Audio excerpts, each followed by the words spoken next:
international arena were spelled out by President Putin during his press conference on the 19th of December last year.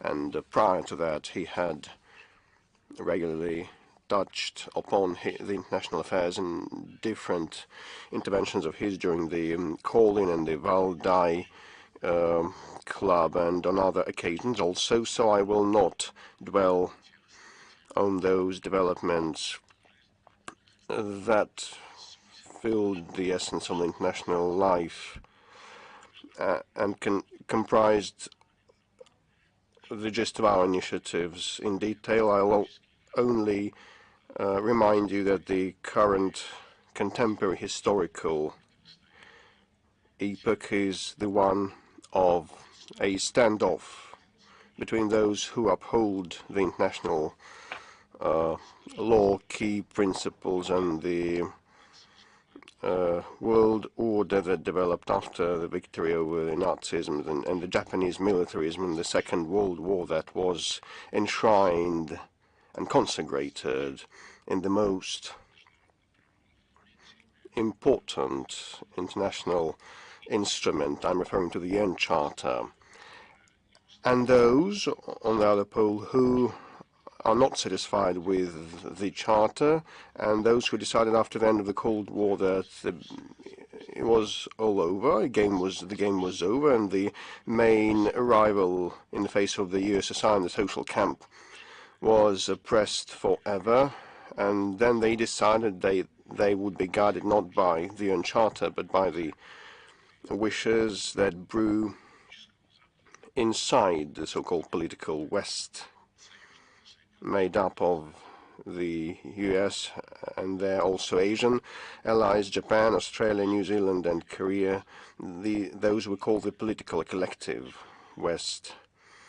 And having felt that they won in the Cold War, they decided that in the future there would be no need to have any coordination with a strong rival in the face of the USSR then existent, and they would decide on their own, and that would be a top-down system similar to that of the party system of the Soviet Union, a cascade of party committees from top to down. At that point of time, the PRC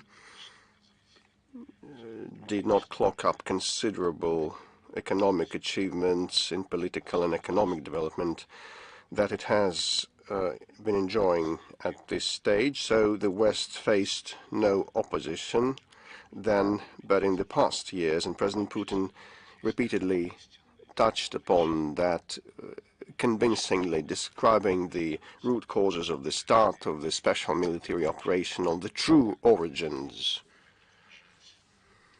that compelled us to repel the attack, the war waged by the collective West against us, that had the objective of repressing the main competitor, the resurgent Russia.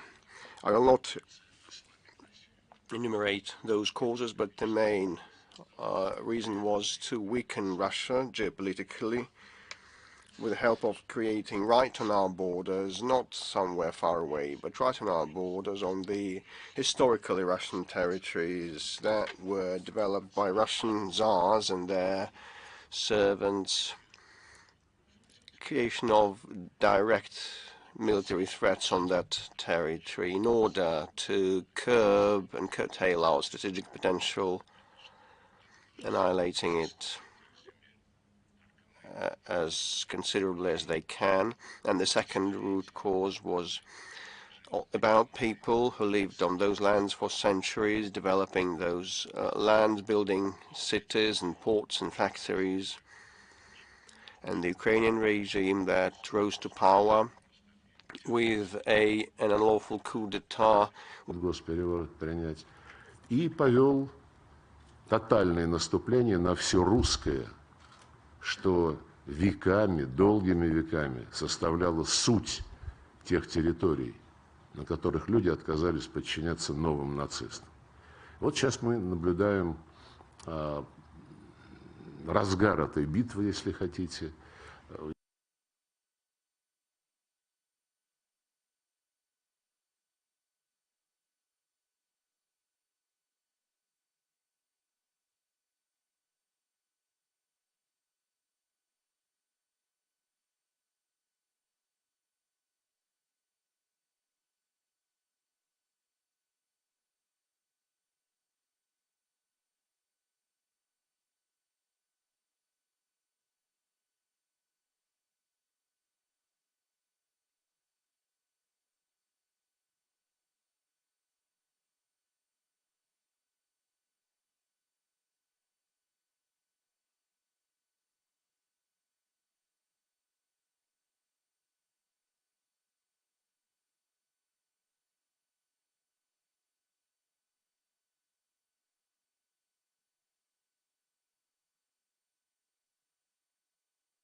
Would arrive to every creed, to every temple, church, or synagogue.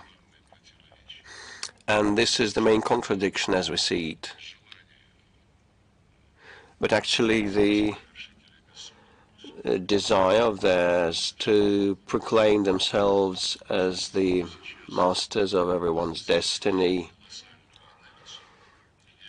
is driven by a great deal of inertia still today, and this is alarming for me and very surprising, because, you know, any sound politician should become aware that over the past 30 to 35 years, times have dramatically changed.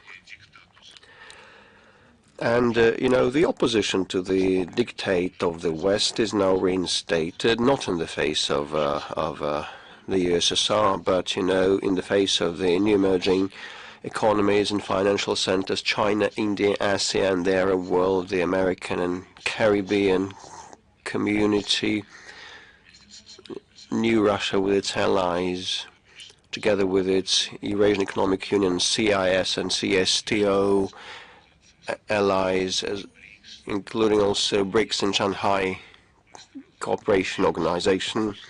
So all those powerhouse groups and economies in different regions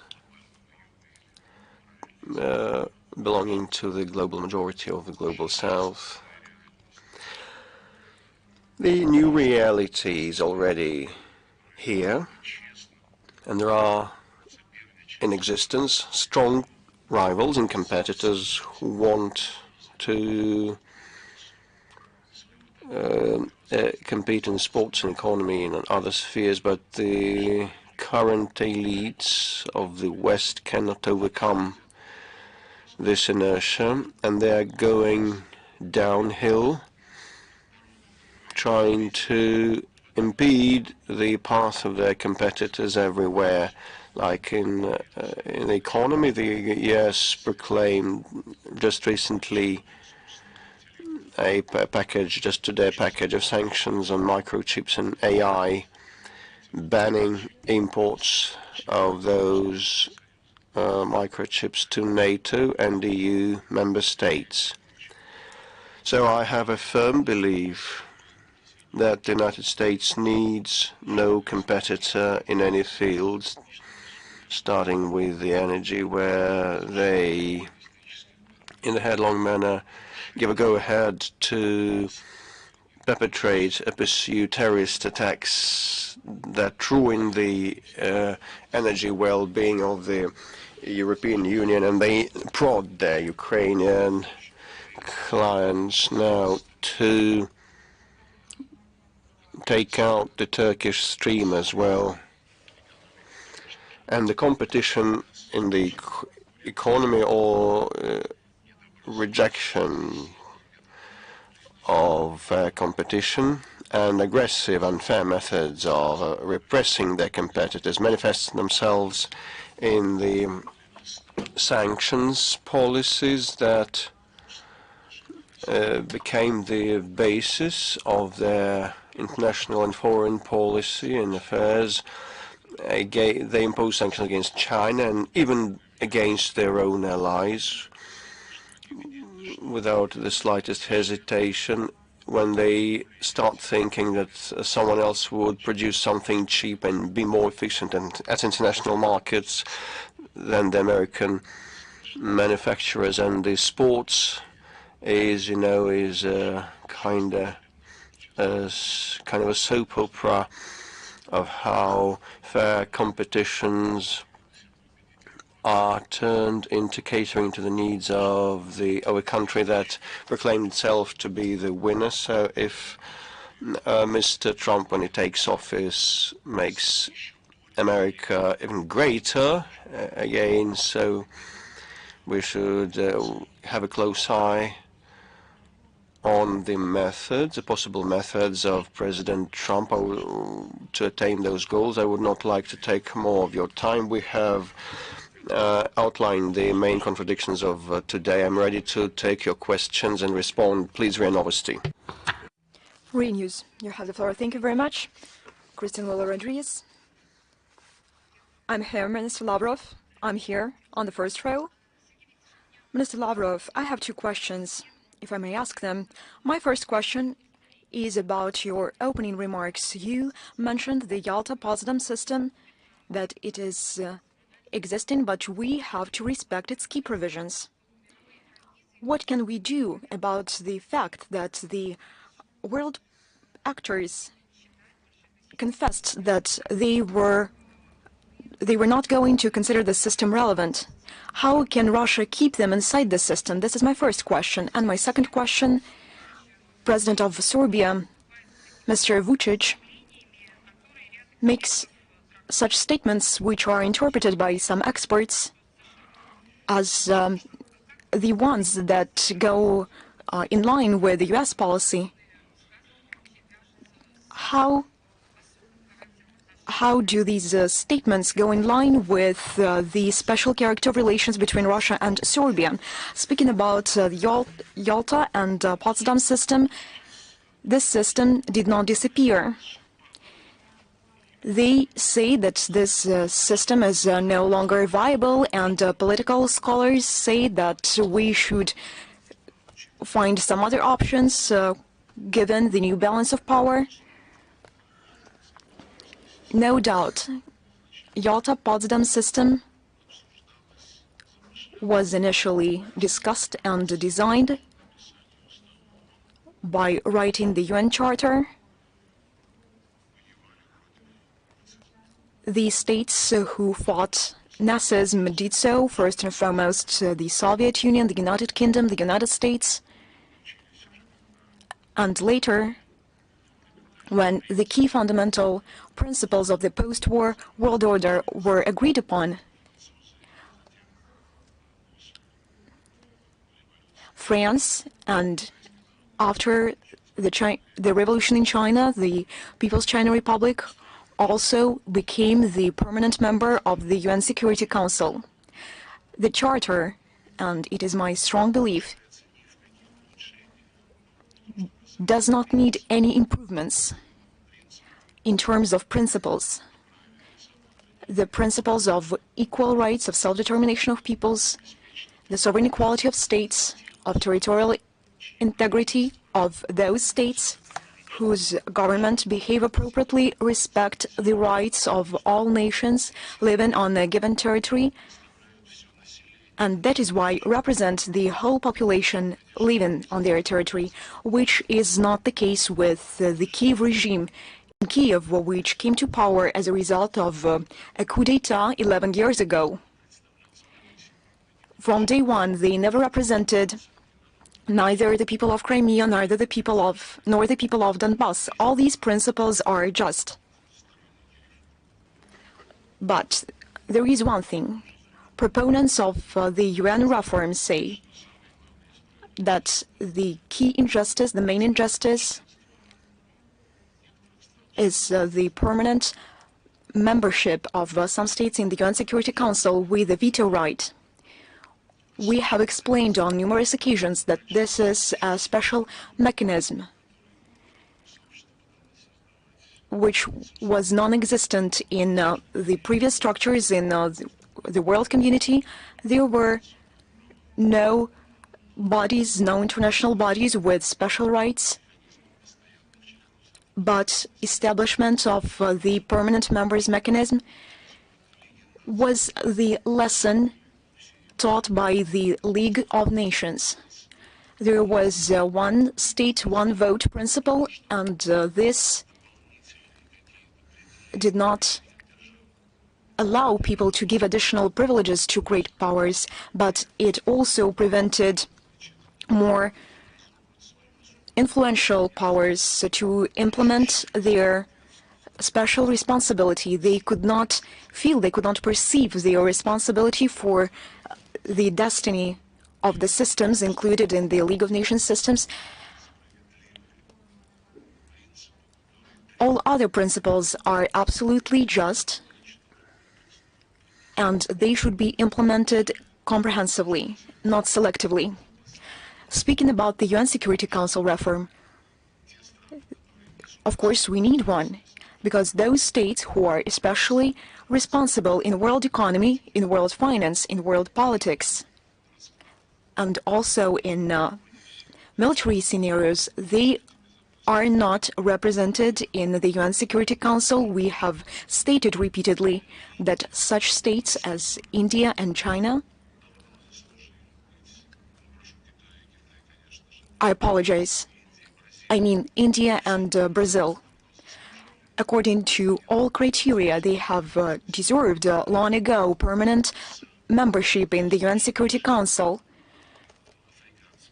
And similar is also just about the African representation in the UN Security Council. On the other hand,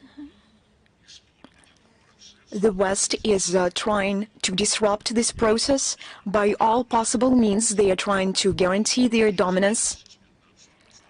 And now, out of 15 permanent members, they have 6 representing the West, and the United States, among key candidates to the UN permanent presidentship, they name Germany and Japan. They have no independent voice in world policy. They are just blindly following the US political course. And when the United States oppress their interests directly, their voice is never heard, as it was the case with Chancellor Scholz when the gas pipelines were exploded. He just shied away from this question. He looked away from it.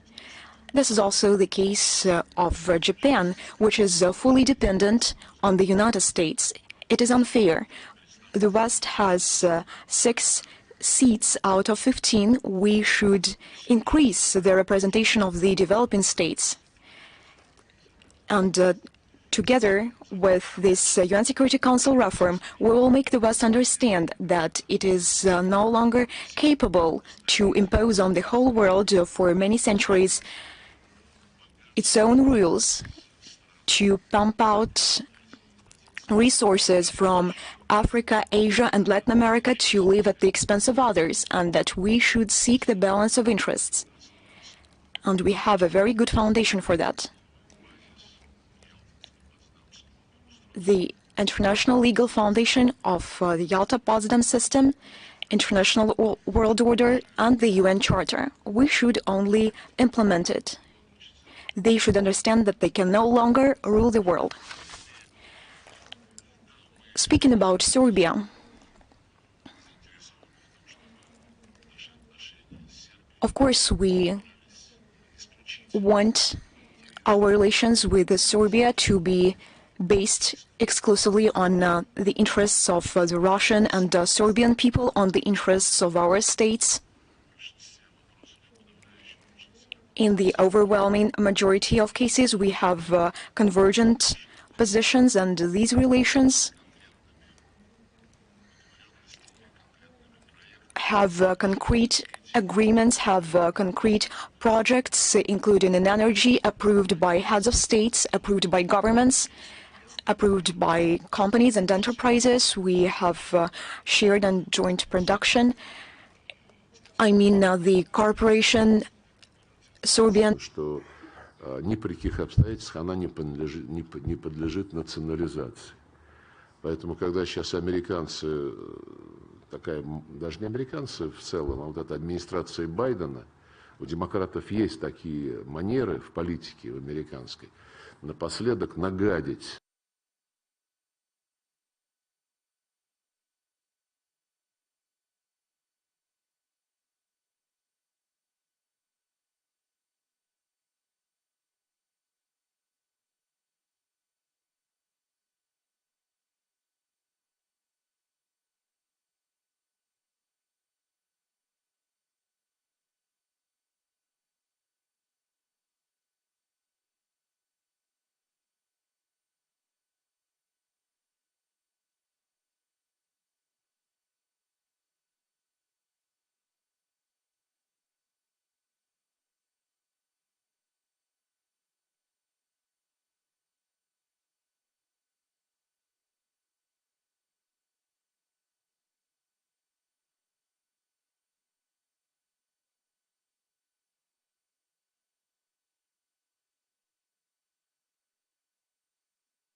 For people to self-determination, we support each other in the framework of international organizations. Of course, we see that they are twisting the arms of Serbia. And when President Vučić says that we will not divert from our course to the EU accession, and in response, he hears they say, we are waiting for you here, but first you have to recognize the independence of Kosovo. They are encouraging Serbia to make an act of self-humiliation, and also they want them to join the sanctions against the Russian Federation. Simultaneously, they want not only self-humiliation, but they want them to betray their ally. President Vučić has repeatedly stated that this policy is unacceptable, which is being pushed forward by Europe, the European Union, which is being approved of by the United States.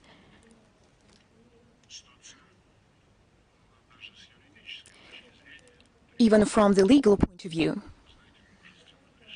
this situation demands quite courageous decisions and solutions.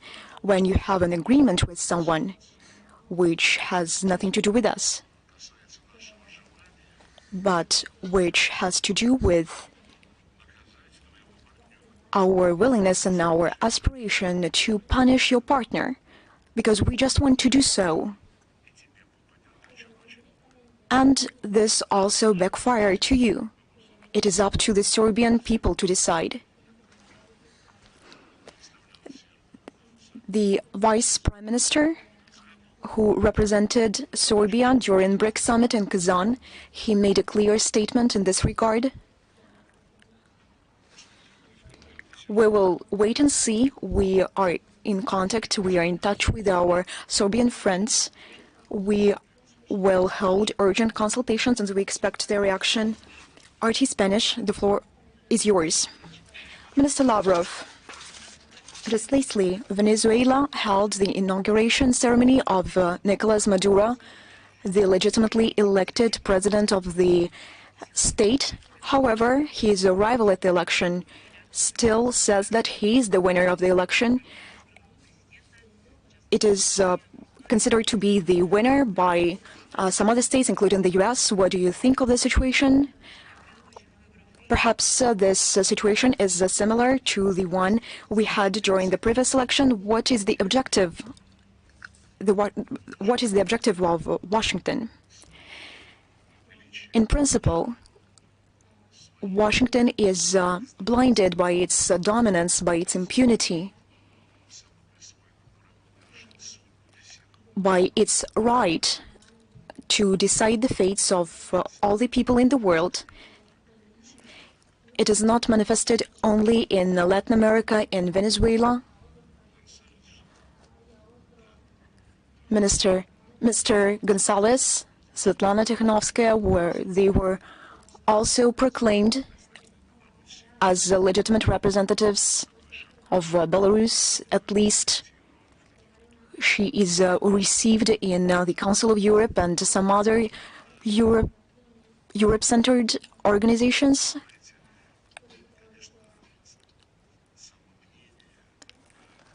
This is what they think of themselves, and this means that they despise the whole world. This is a shameless statement. When we say democracy, this means only one thing. I will do what I want. Like Blinken put it, those who do not listen to us, they won't be invited to the democratic table. They will be on the menu. This is the clear manifestation of what they are doing.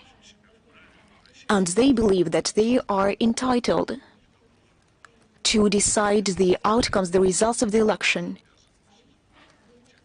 Well, a state has a right. It's not an obligation. Those who are OSCE members, they can invite international observers. It is not a necessary thing to do. From this Human Rights Bureau, they can invite it. Вот как они реагировали на выборы в Молдавии, даже не буду описывать, как там было организовано, чтобы не дать проголосовать полумиллионам молдаван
as well as processes unfolding,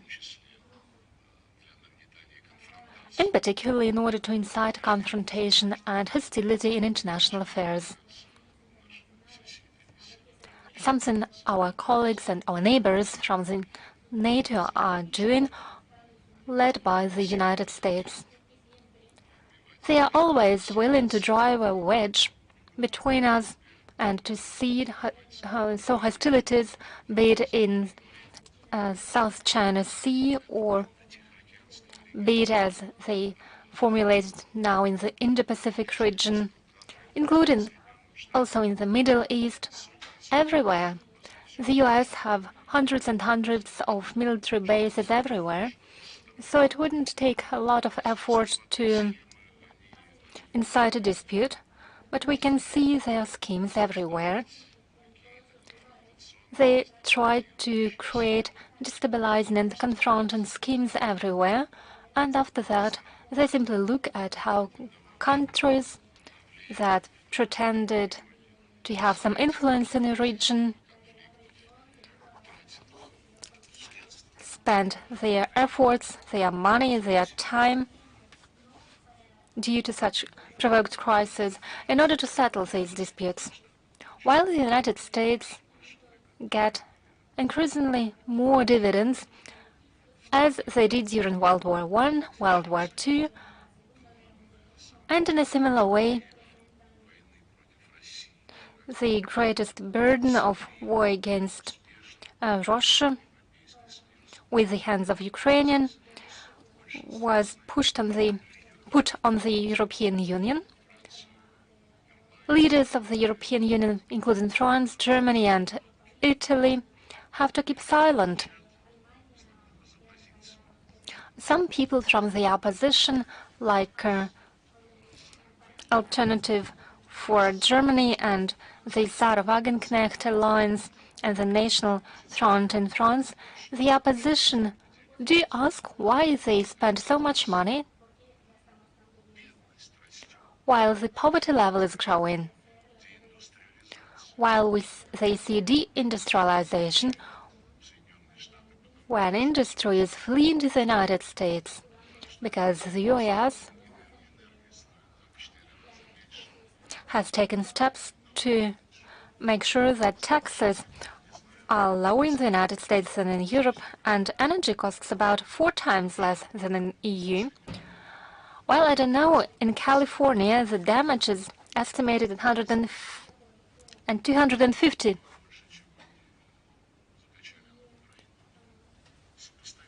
billion US dollars. It is about as much as they pumped into Ukraine. Those are compatible figures.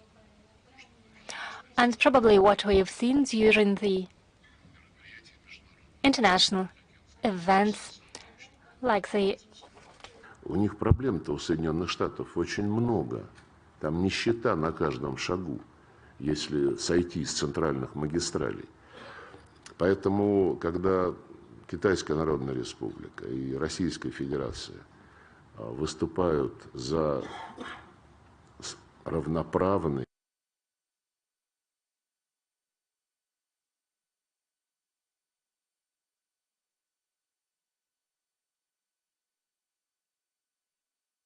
честный диалог с Соединенными Штатами, это означает прежде всего то, что мы отстаиваем принципы международного общения, закрепленные в уставе ООН после того, как закончилась Вторая мировая война разгромом германского фашизма в Европе и разгромом японского милитаризма на Дальнем Востоке. И наши руководители договорились совместно отметить эти два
ask you a question about the situation in Armenia.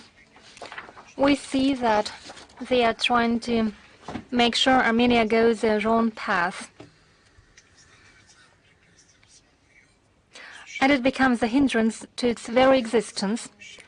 It is being done to the detriment of centuries-long Russia-Armenia relations and in the interest of Europe. We all know that Armenia has blocked its participation in the CSTO, and we also know that Armenian authorities ignore a number of events held on the Russian platform. At the same time, a short time ago, just recently, Armenian authorities started dragging Armenia into the European Union. It announced a referendum on the membership in the EU, and today we learned that Armenia is going to sign a document on strategic partnership with the United States. All of this is happening against the backdrop of real threats coming from our neighbors. It's happening against the backdrop of a growing likelihood of a new war. How does Moscow see the situation in Armenia, and what's your assessment of the developments? And a second question, if I may, regarding the 80th anniversary of the great victory that you have just mentioned. It is a great victory, it is a shared victory. The contribution of the Soviet people, including the Armenian people, to this victory was quite significant, as we know it. Would you agree that this victory and the memory of this victory is one of the foundations on which the strategic alliance between Armenia and Russia should base itself? The autonomous non-profit Eurasia organization, I'm a member of this organization, is very active. It has been very active over these 7 months in the Eurasian space. We are actively promoting the preservation of historical memory. We try to uphold traditional values. And I can say for sure that there is a broad interest for this initiative coming from our young people. In October, we held a large-scale event in Yerevan. It was attended by more than 1,000 Armenian students. Not only did we celebrate the holiday, but we also paid tribute to the victory in World War II. We laid flowers to the eternal flame. Thank you. While answering to your second question, it is something sacred for all peoples, primarily of the Soviet Union.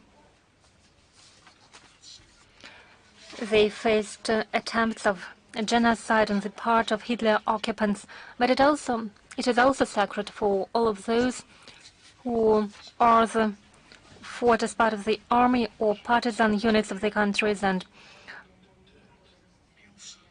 partisan movements, those who tried to uphold the truth, those who fought against Hitler army. In many countries, Nazi collaborators tried to commit attacks against those people. We never forget it. These parallels are obvious. Napoleon seized Europe and used it in order to go and win Russia. And the same happened with the Hitler Germany, when dozens of countries, occupied countries, countries that were occupied by the Germans, sent their militaries in order to destroy the Soviet Union.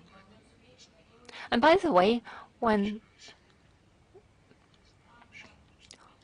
Biden made his recent statement on the foreign policy, he said proudly, they have managed to strengthen the NATO and the allies.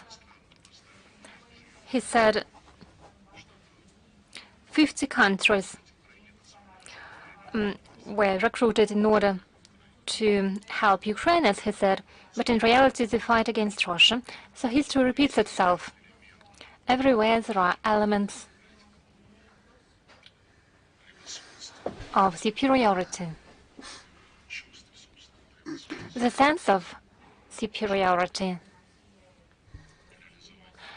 as well as the wish to pursue what is called Bonapartism nowadays. During Hitler times it was called fascism, and Nazism also serves as a banner for those who once again tried to destroy our country. So these anniversaries are sacred and something that's being done by the public organizations, in addition to what is being done by the governments, is extremely important. I know about your work in Armenia, not only in Yerevan, but also in other countries and in villages, in other cities and villages. Our embassy actively cooperates with them on the tracks where we can combine our efforts. I'm talking about the Immortal Regiment, the Victory Dictation, and the Garden of Remembrance, and similar campaigns. Those campaigns try to make sure that we talk to the young people and prevent them from forgetting the history. Our diplomats take care of the burials and memorials. And on the whole, we don't have the slightest doubt that the peoples of Russia and Armenia are friendly and brotherly nations. And the relations between our countries will always base on these reciprocal feelings of friendship. As for today's relations on the official level, they are not easy. You've mentioned just some facts. We have already commented on them. For example, when the law or government's decision was adopted to initiate the process of joining the EU, our Vice Prime Minister, Mr. Overchuk, is an experienced man. He's been dealing with the Eurasian Economic Union and its enlargement, its development for a long time. And he said it frankly that those things are incompatible. Those are two different FTAs, two different systems.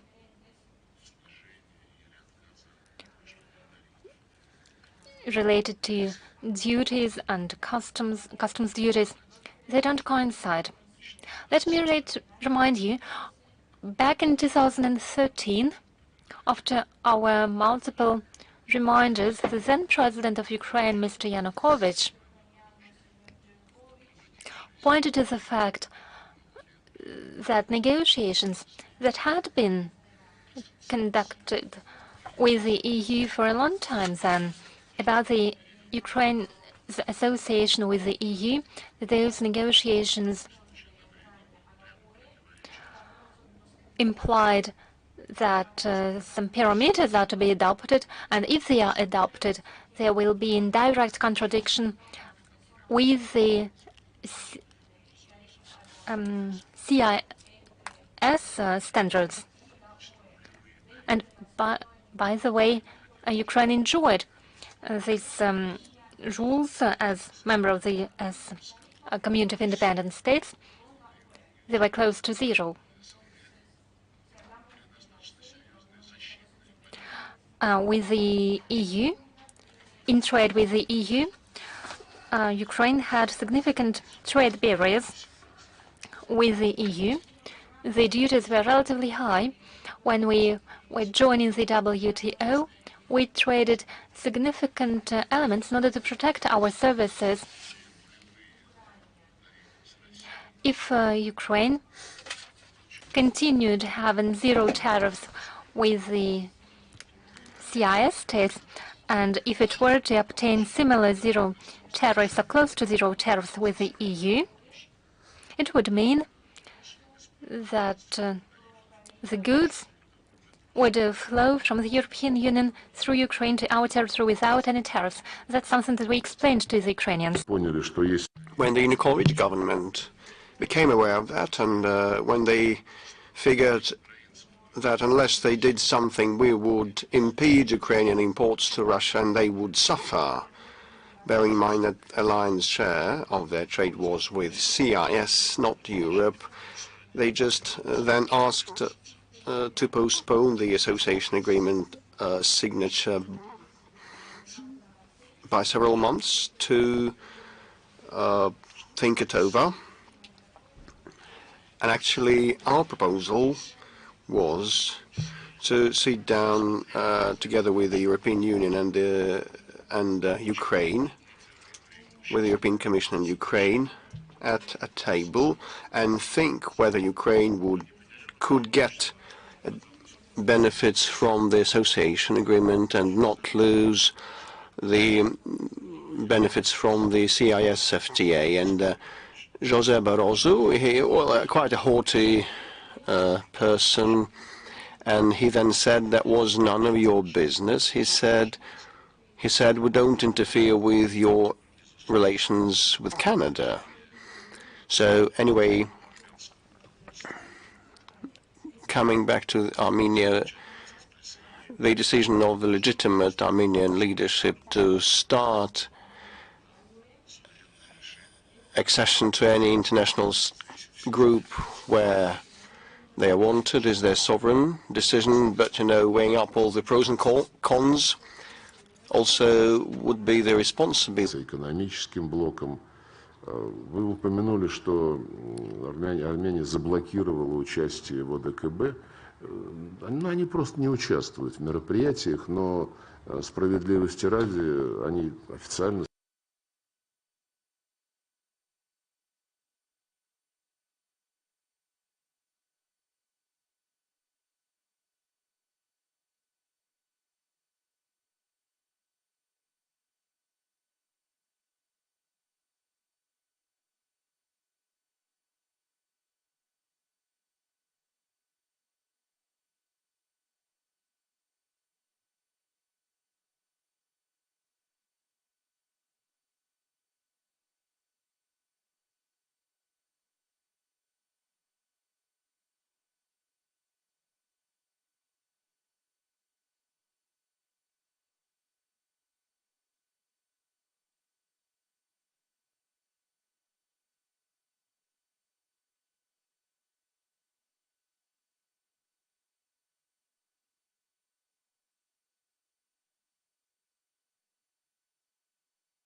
Those people there have been looking into matters that are not relevant for Armenia, but rather of interest for some Western groups.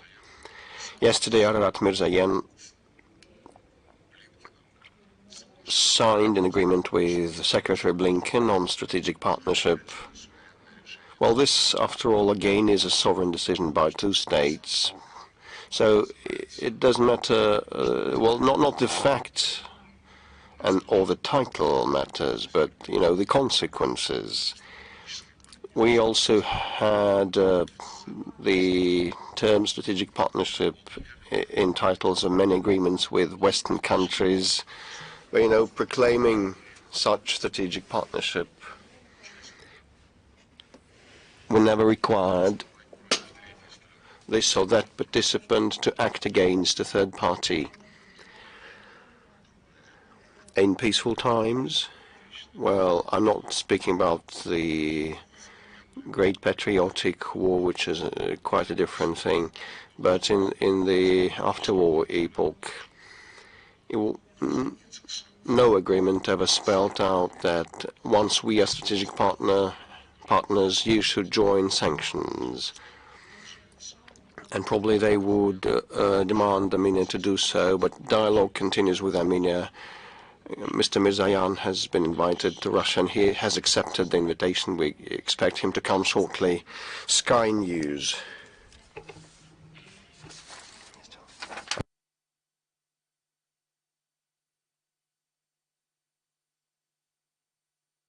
Ivor Bennett from Sky News. The return of Donald Trump has fueled speculation of a peace deal in Ukraine. Is he the master deal maker he claims to be? And how far is Russia willing to go? What concessions are you willing to make to reach an agreement? And my second question, if I may, is what's your reaction to Donald Trump's recent refusal to rule out using military force to acquire Greenland? If that were to happen, how would Russia react? And can you rule out using military action in the Arctic? Насчет Гренландии, Панамского канала. With respect to Greenland and the Panama Canal, there are some specific initiatives in place that will be launched right after he takes office. Well, some of the initiatives to start negotiations with Denmark to purchase Greenland. At the same time, we hear statements by the Prime Minister of Greenland, and they have a peculiar relationship with Denmark. So he said that they don't want to be Danish or American, they want to be Greenlandish. So we should listen to them in the first place, like this country being a neighbor to some of the islands and peninsulas and others. And other territories, we listened to the opinions of the residents of Crimea, Donbass and Novorossiya to find out what their attitude to the regime that had come to power via an unlawful coup d'etat was. And they did not, those residents did not take this regime favorably, and this goes in full conformity with what I mentioned at the outset of the conference, a right of nations to self-determination. If an ethnicity or a nation being part of a bigger state believes it would be better off somewhere else, it wants to emancipate in line with the UN Charter, this big nation is obliged not to impede the expression of that will, not the way the Spaniards behave with Catalonians, or not the way that Scotland is treated. If a smaller nation or an ethnicity expresses its determination to use this right, and the international law, as spelled out in the UN Charter and the UNGA Declaration, means and says that all should respect territorial integrity of nations whose governments fully represent all. Гренландия считает, что Копенгаген не представляет его интересы его населения, то, наверное, право на самоопределение вступает в действие. Точно так же, как ведь право на самоопределение – это была международно-правовой основой процесса деколонизации в 60-е, 70-е.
And Mauritius also in 17 territories that are not fully self-governed.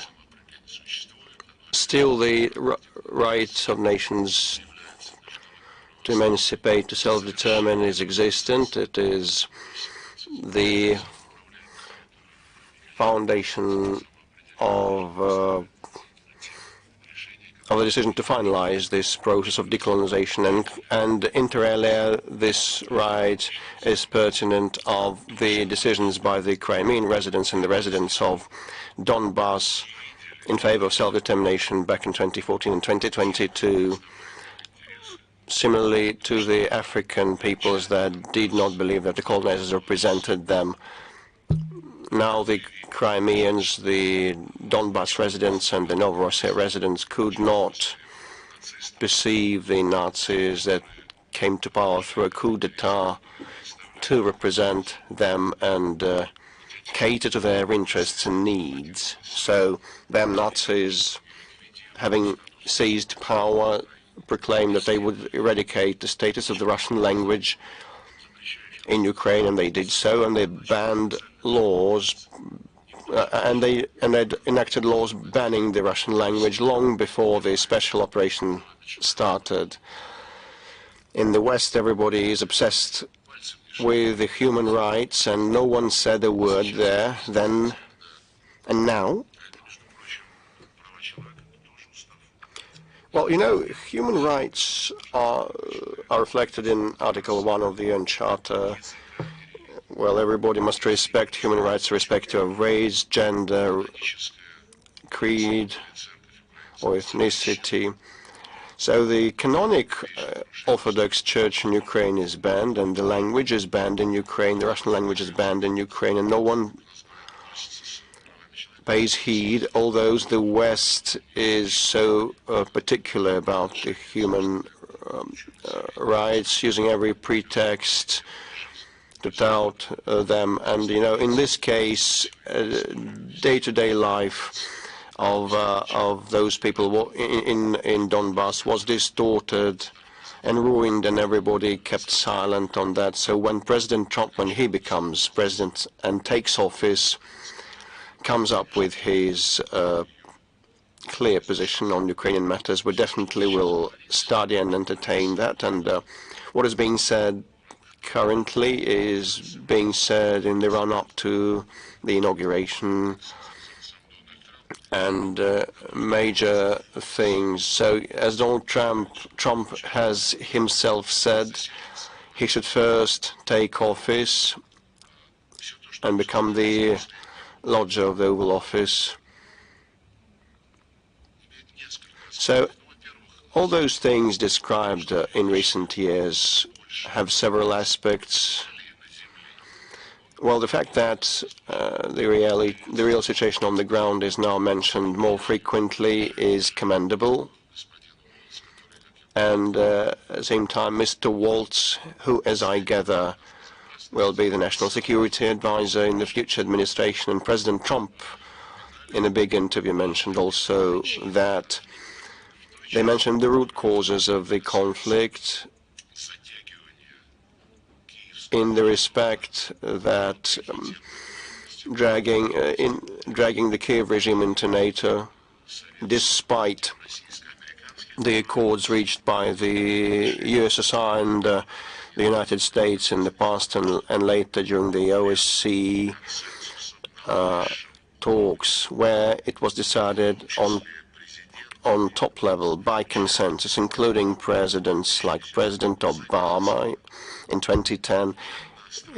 So that consensus decision spelled out not a single country or organization on the OSCE space aspires for domination, and no country will strengthen its security at the expense of someone else's security.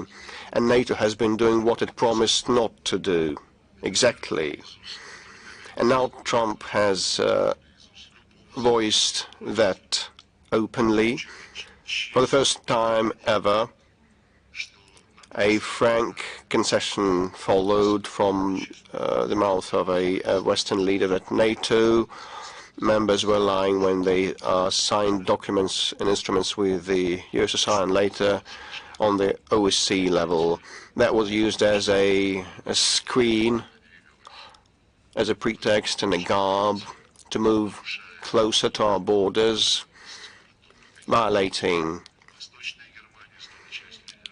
the agreements and on the terms of East Germany becoming part of West Germany, and NATO moved their infrastructure, military infrastructure, to our borders, and they planned military bases in Crimea and on the Azov Sea. We all know that, and at the end of the day, finally and eventually, after 2 years,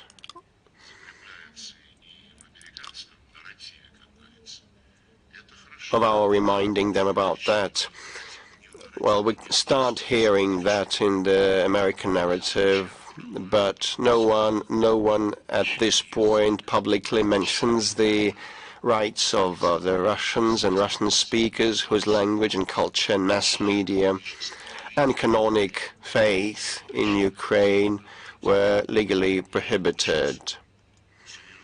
So we will not have a serious conversation if the West pretends it were normal, and like when the ongoing administration in the person of Blinken and Sullivan says that the new administration will follow in the footsteps of supporting Ukraine. Is it the inheritance to exterminate all Russian things? Is their last will? They want to be inherited, that all belonging to Russian language and culture should be exterminated. It is a testimony of Nazism and upbringing and raising Nazis as a form of foreign policy against a country that the United States want to contain and prevent it from having any competitive advantages. So we'll wait for specific initiatives from the American side. And President Putin said he would be ready to meet. At this point, we haven't received any specific proposals. And President Trump said he would be ready to meet, but first he should take office, he said. Greece Open TV.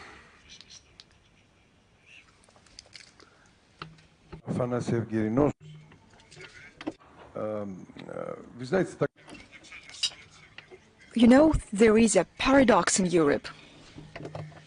Many millions of people in Europe, and I believe that in some states like mine, in Greece, in Cyprus, the overwhelming majority of people disagree with the policy pursued by our governments. The people strongly disagree with any kind of military escalation unleashed by anyone. Unfortunately, there is a paradox. With our own people, our government does not think it necessary to agree to align their policy with the opinion of their own people. Some governments even say that foreign policy is determined by some other factors and not by the will of their own people. That is why I would like to ask a question. Russia is a part of this shared European continent. What do you think? Will we ever be back on a normal track on our shared European continent? And one more detail. You are the most experienced diplomat in the world. And quite often you were involved in the Cyprus case.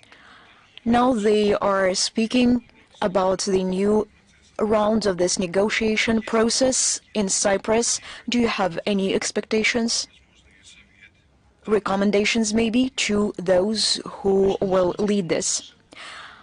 I will begin from your second question. I dealt with the Cyprus settlement when I was working in New York. The president of Cyprus came annually to the UN General Assembly.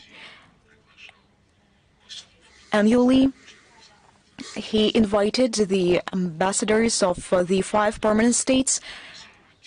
We spoke how we could implement the principles enshrined in the UN Security Council resolutions. We also discussed the failures on our way towards the resolution of the Cyprus crisis. The last attempt, the Kofi Annan plan, I don't remember the exact date, when my good friend, may he rest in peace, Kofi Annan, my good friend, the brilliant Secretary General, he took a risk and he came up with a plan which would somehow change the decision made by the UN Security Council that the future central power and the eventual unified state would be weakened. Greek Cypriots would have less power, and this plan was denied. Since then, I do not know that any concrete steps have been made so far. Our Turkish neighbors, they say that these are 2 equal states and it cannot be any other way, that we have to come to terms to find a solution. We don't have any magic plan which we can propose or which we would impose. The interests of the 2 nations should be considered. The permanent members of the UN Security Council, they were considered to be guarantors of this process.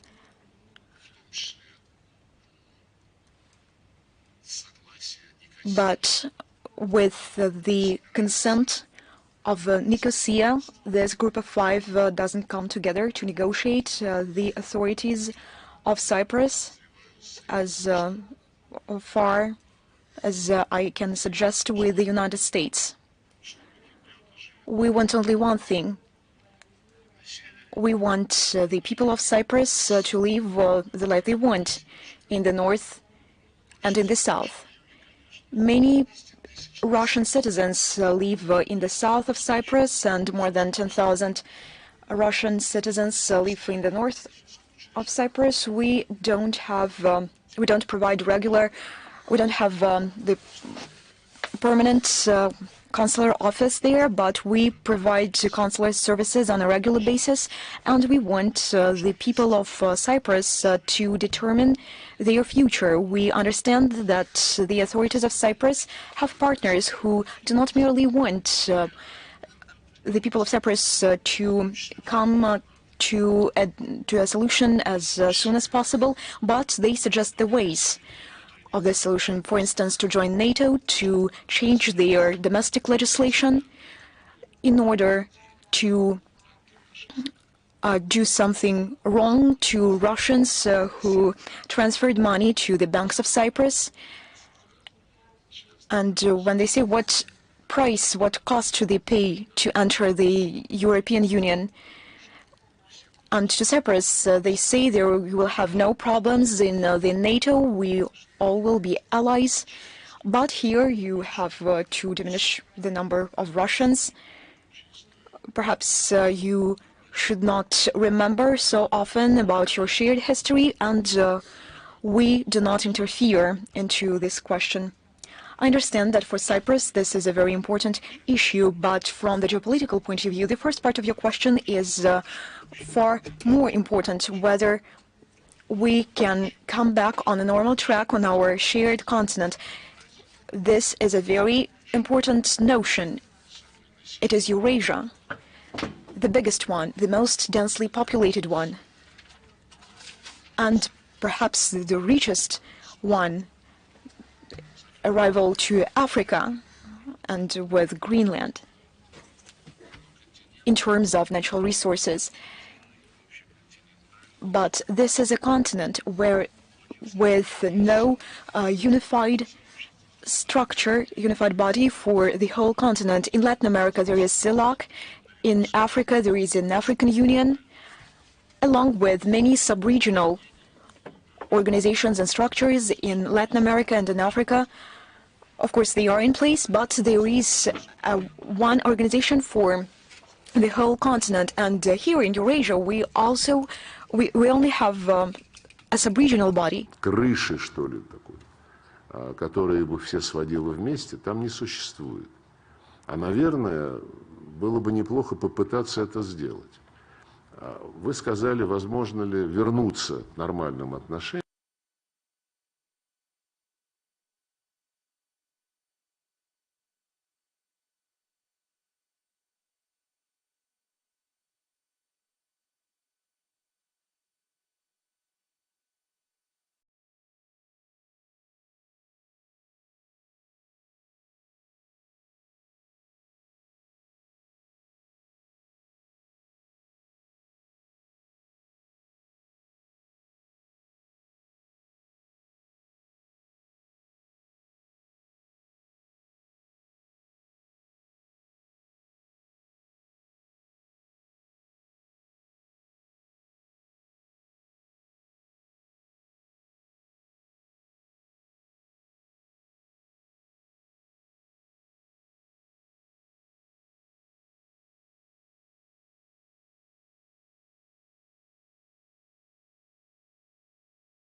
And the Council of Nordic States, now they all are the NATO members. These all are Euro-Atlantic bodies, not Eurasian ones. And perhaps those who want to take control of Europe, they are interested in preserving this Euro-Atlantic structure and architecture to make it dominate. They understood not long ago that the northeastern part of Eurasia is a more promising region from the point of view of economy and infrastructure, where some projects can be implemented, where we have logistics and infrastructural prospects. So what does NATO want? What does Washington want?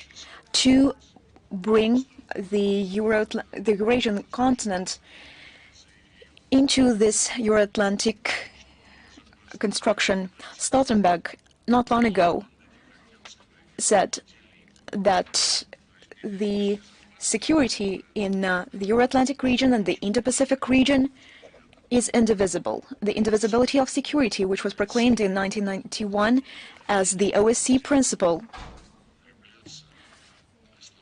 that meant that you cannot strengthen your capacity at the expense of others.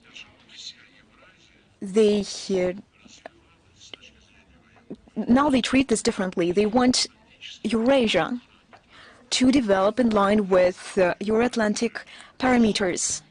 The Indo-Pacific region, they have AUKUS there. They have the Group of Four, Japan, Korea, Australia, New Zealand. They have Quad with the participation of India. The Quad, Americans want to make it political and military organization, and our Indian friends understand this perfectly well. Also, they have the arms, they have the military capacity of Taiwan.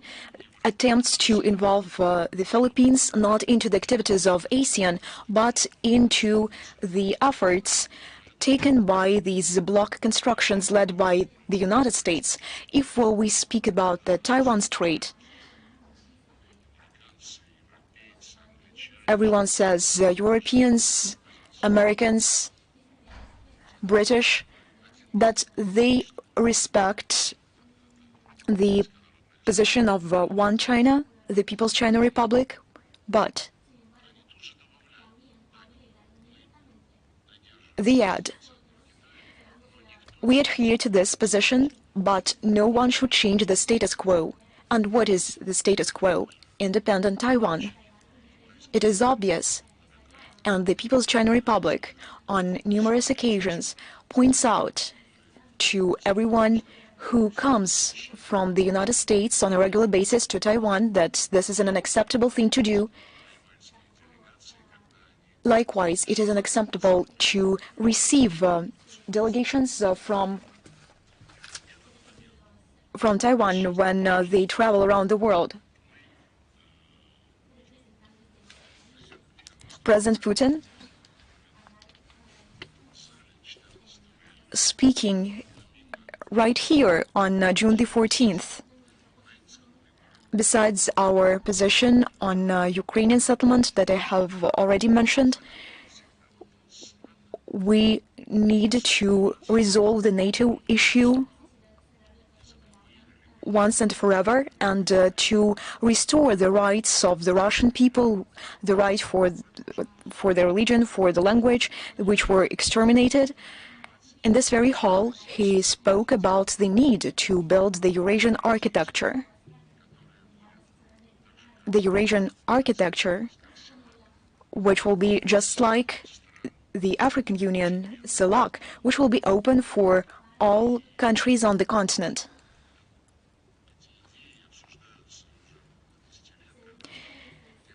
We have been talking about this for a decade or so, when during the first ASEAN summit, President Putin came up with the initiative of a greater Eurasian partnership. Some agreements are already in place with the Shanghai Cooperation Organization, Eurasian Economic Union, with ASEAN as well, and now we are working with the Gulf Cooperation Council.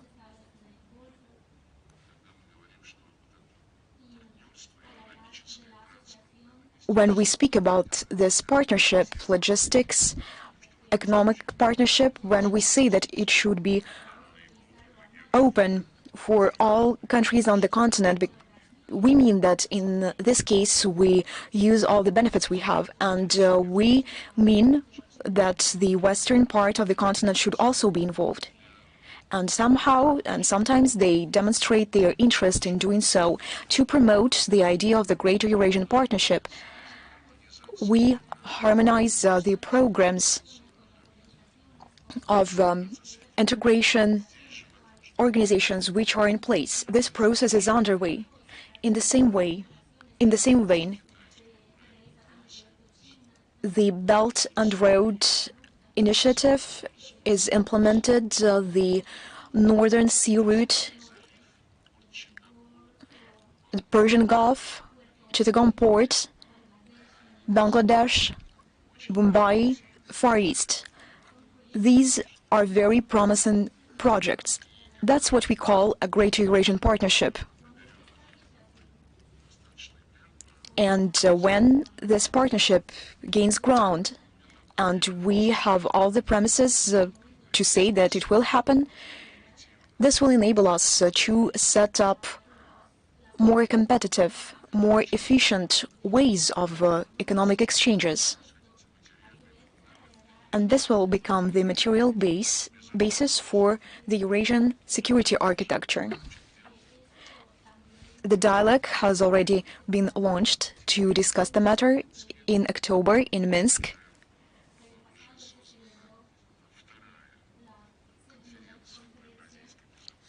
We participated at the second Eurasian Security Conference.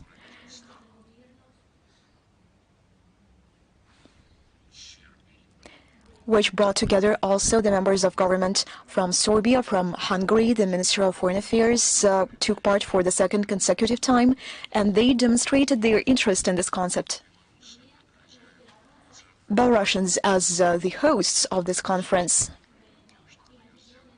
now they are trying to do everything needed to make this conference a regular event. We supported their initiative to elaborate before the next session of this Eurasian Security Conference a draft of the Eurasian Charter for Diversity and Multipolarity in the 21st century.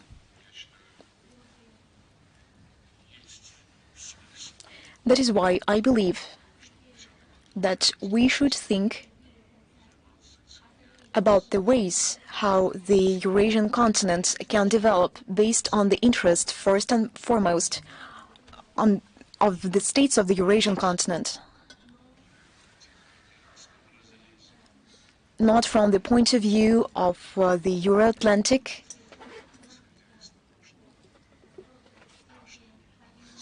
but just on the basis what history gave us and what nature gave us. This process is open for anyone without any exception, for any state on our Eurasian continent. Cyprus is an island, but you are also invited. CDF, the floor is yours. Thank you very much. Armin Körper is my name, from German television ZDF. We have talked about a possible meeting between President Putin and President Trump already. What part could you see for the European Union and countries like Germany in possible negotiations about the Ukraine conflict? Thank you. Я считаю, что Германия уже сыграла свою роль. I believe that Germany has already played its part, played its role when they became and when they behaved as guarantors, like Chancellor Merkel and President Hollande, when they said that the Minsk agreements, which were drafted and elaborated in the capital of Belarus for almost 20 hours, which were concluded between Russia, Ukraine, Germany, and France. They said that this was a peace treaty between Moscow and Kiev, and we are, France and Germany, we are the guarantors of this treaty.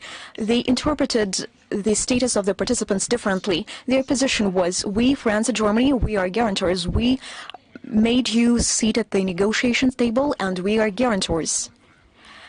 This document, Minsk Agreements, we brought this document to the UN Security Council. Unanimously, it was endorsed there. and they urged us to implement these Minsk agreements.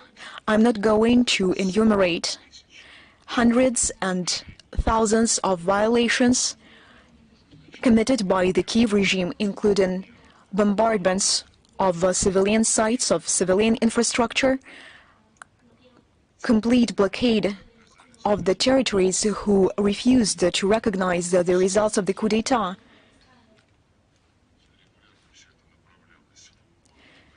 We submitted all these facts to the United Nations, to the OSCE on a regular basis, and France and Germany responded to us. We told them, you are guarantors, stop this, just stop this. Last year, Angela Merkel, when she retired, she said no one was going to implement these agreements. Neither them nor France nor the then Poroshenko president who signed the documents back at the time. They simply wanted to win a couple of years in order to better prepare Ukraine for a war. Well, we've already spoken about the Yalta and Potsdam system enshrined in the UN Charter. According to the UN Charter, UN Security Council decisions are necessary for implementation for everyone, and Chancellor Merkel said she didn't want to be guided by these provisions. Although she was one of the parties to this document. And to this document, a four-lateral declaration between Russia, Ukraine, France, and Germany was attached. And this declaration spoke about a common space between Lisbon and Vladivostok, about our plans to build it, that France and Germany would help Donbass. Ничего не сделали вообще. Что помогут снять блокаду, и тоже ничего не сделали.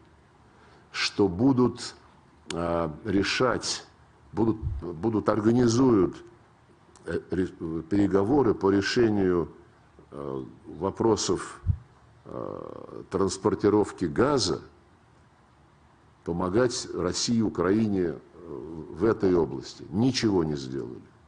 Поэтому при всем уважении к истории германского народа, я считаю, что он свой вклад уже внес через администрацию канцлера Меркель. И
вновь подтвердил, что как непосредственные соседи России и Украины, конечно же, он исходит из того, что интересы Беларуси должны учитываться. И в целом растет понимание. Вот почему появилась такая широкая поддержка, такой широкий интерес к разговорам о телефонном звонке, а затем и о встрече между президентами России и США. Просто все поняли, что, ну, вернее, понимали это они давно, сейчас просто стали это признавать, что дело не в Украине, а дело в том, что Украину используют, как хотели, так и сейчас используют, для того, чтобы ослабить Россию в контексте нашего места, российского места, в системе европейской безопасности. Здесь два аспекта.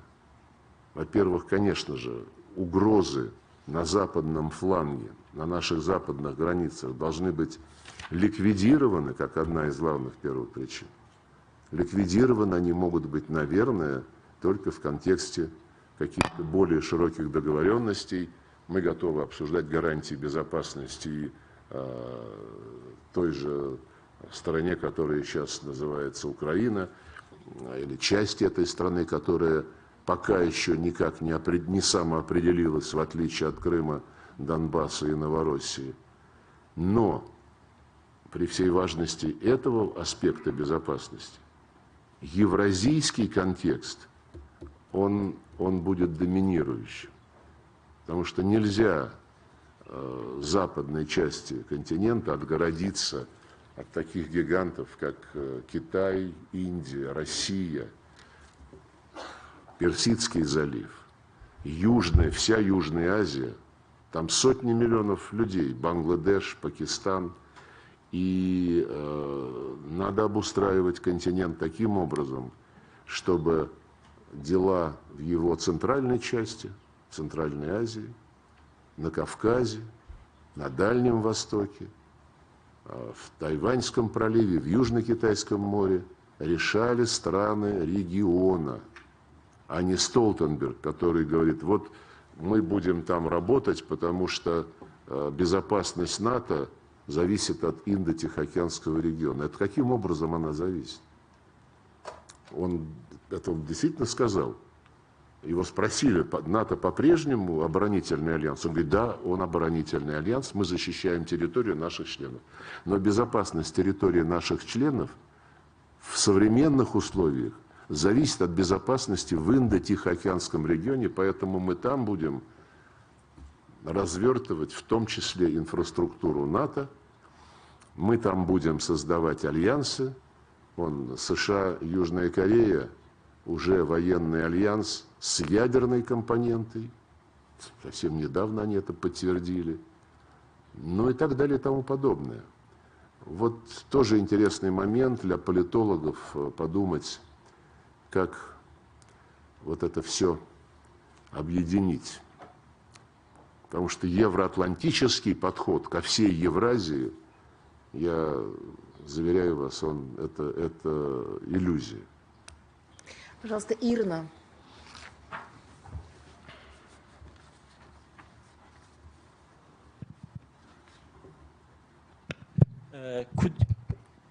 Could you please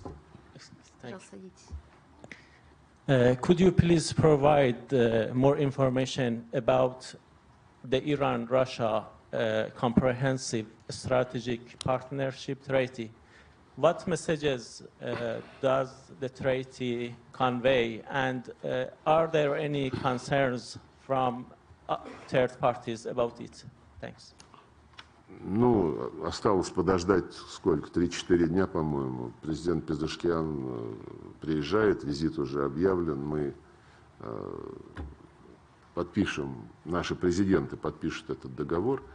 Что касается вопроса о том, нравится это кому-то или не нравится, этот вопрос обычно задают наши западные коллеги, потому что им всегда хочется найти какую-то тему в любом вопросе, которая будет показывать, что вот Россия, Иран, Россия, Китай, Корейская Народно-Демократическая Республика все время что-то готовят против кого-то. А данный договор, как, кстати, и наш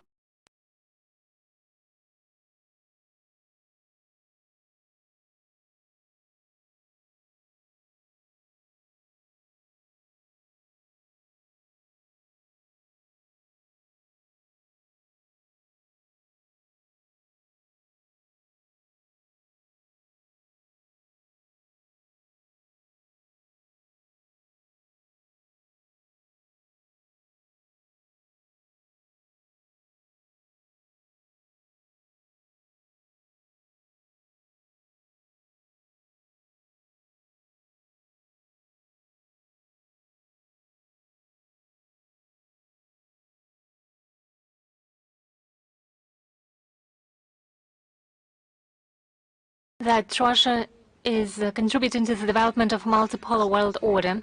It looks like after Russia leaves the Middle East,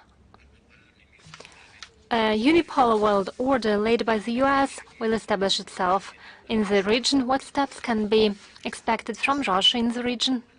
Particularly bearing in mind that the population respects Russia very much and is expecting Russia to play a role. Well, you know, you represent a journalist school. You made two statements. Russia has left the Middle East. It is something you don't assume needs any discussion. Then you say everything is ruled by the US, and then you ask what should be done. I would disagree with both statements. We are not leaving the Middle East. Yes, certain events have taken place in Syria. President has commented on them, as well as some of our representatives. And largely these events happened due to the fact that in the past years, in the past decade, starting from the moment when, upon request of the president of the Syrian Arab Republic, we sent our troops over there, and after we created the Astana format with Turkey and Iran, in which a number of Arab countries were involved. Over that period, there has been a slowing down of a political process. And probably there was a temptation not to change anything. We thought it was wrong, and we tried to push the Syrian leadership to making sure that the Constitution Committee that was established upon the Russian initiative back in 2019 at a special conference dedicated to, between the Syrian parties in Sochi, to make sure this Constitutional Committee that became inactive after 2 or 3 meetings to resume its work.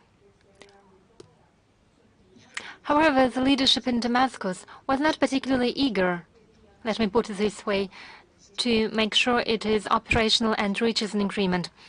And only one agreement was possible, that is to separate powers, to share powers with the opposition. Obviously not with terrorists. So time was lost, and in parallel social problems exacerbated. The sanctions imposed by the US stifled the economy. The eastern part, that is particularly rich in resources in oil, with fruitful soils, remain occupied by the US, and the situation is used in order to incite separatist sentiments in the northeast of Syria.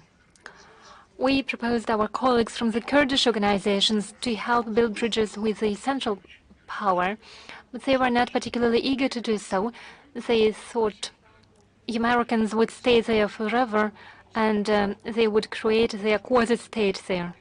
We tried to persuade them that Iraq and Turkey would never allow a Kurdish state to be built. But it so happened that the Kurdish issue could explode the entire region. We wanted to make sure that Kurdish interests are ensured in the best way in Syria and Iran and in Turkey, obviously. So Damascus was not full of enthusiasm for negotiations. Kurds weren't either. Different platforms mentioned by the UN Security Council as immediate participants of the settlement prospects, such as the Moscow platform, the Cairo problem, a platform that was based in Istanbul. And in between of them, among them, there were only few contacts. And as a result, there was a vacuum. And in the vacuum, an explosion took place. We have to accept the realities. Our embassy hasn't moved away from Damascus. They have daily contacts routine contacts, and we want to be useful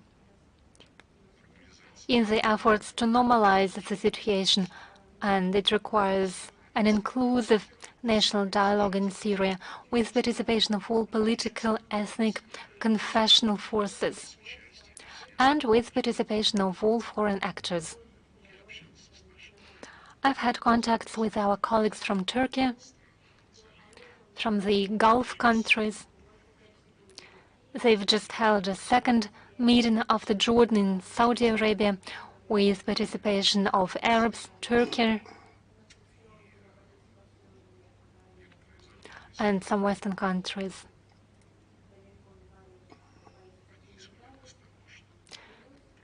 They assume this process has to be joined by Russia and China and obviously Iran.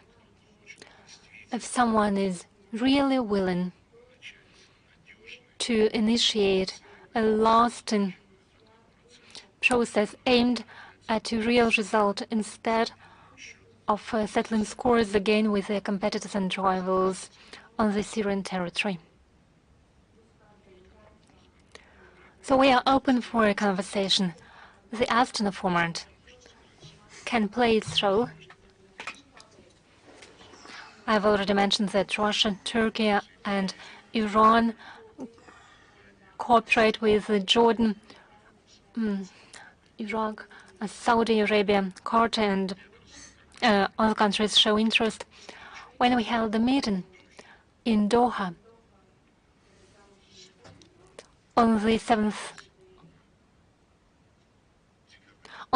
of December, Pedersen said we have to urgently convene an international conference with participation of all Syrians and all foreign actors.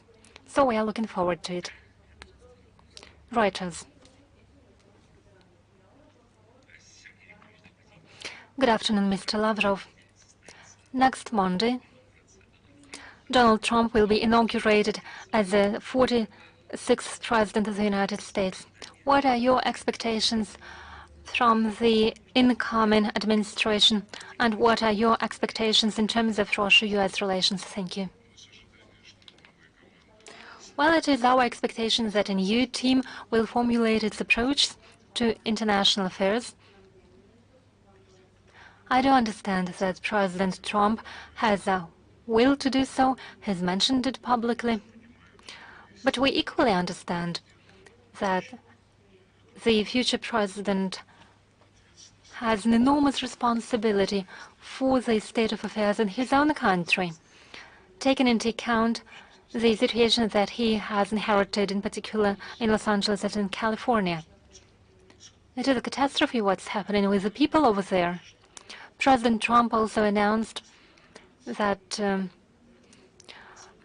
settling the situation with migrants would be a priority. He has already announced a set of measures. Again, he has first to move into the office.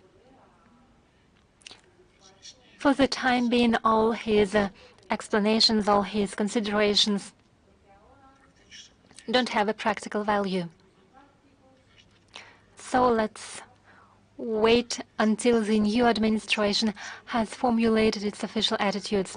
Americans are looking forward to it. They have many problems left behind by Biden, and obviously those interested in a constructive role of the United States on the international arena on various crisis situations are looking forward to it. Pakistani television, please.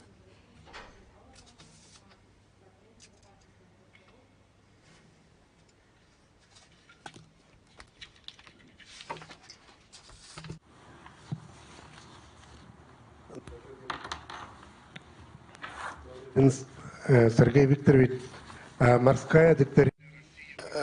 Mr. Minister, the maritime doctrine of Russia believes that the Indian Ocean is a strategic area for it. How can Pakistan capitalize on its relations with SCO and BRICS countries? And where does this doctrine of Russia stand in?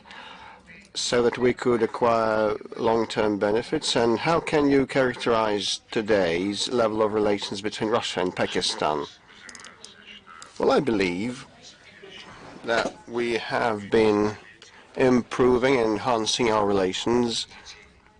Currently, we have the most positive stage for decades, and our relations are evolutionizing, and there's a range of projects to restore many of the facilities created back in the Soviet times for the Pakistani economy. And we can see reciprocal interest to cooperate in the fight against terrorism. Pakistan is also a victim and a target, but that requires joining hands with your Afghan neighbors, with India and with other SCO member countries, because Afghanistan, Central Asia and Pakistan are used as a breeding ground by bad guys in order to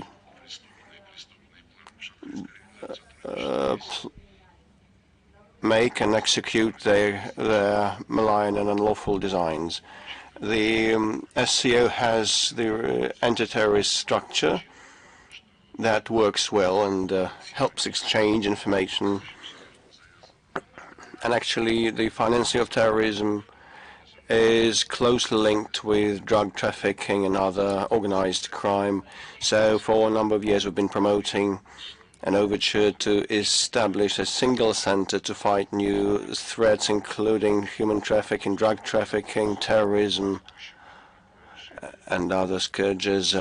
And in this, I hope this year we'll be able to execute that, to implement that, and bring it into life. And I hope that all the organizational steps are important. But what is more important is to strengthen and build confidence inside SCO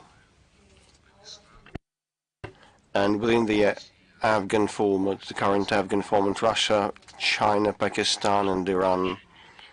We are certain that engaging India would be the right thing to do.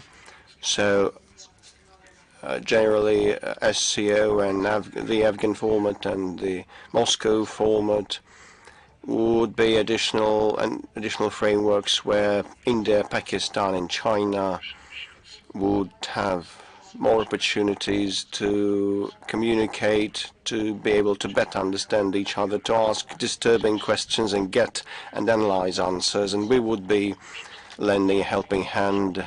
We'll do our best to help. This is in the interests of us and the SCO and the region by and large.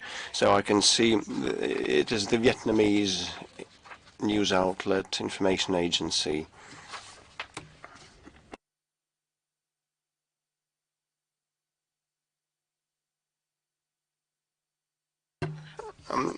Very good afternoon. My name is Dam Hang. I represent the Vietnamese information agency. I had two questions. One of them was already voiced, so only one is left. Well, the Prime Minister of Russia, Mikhail Mishustin, is currently paying an official visit to Hanoi. And the focus now is on whether Russia participates in the NPT construction of what? A nuclear power plant on Vietnamese soil. The project was designed 10 years ago. If a positive decision is made, how shall the situation change for the bilaterals of Russia and Vietnam? Well, the main change in the bilaterals would be a positive decision on the NPT construction.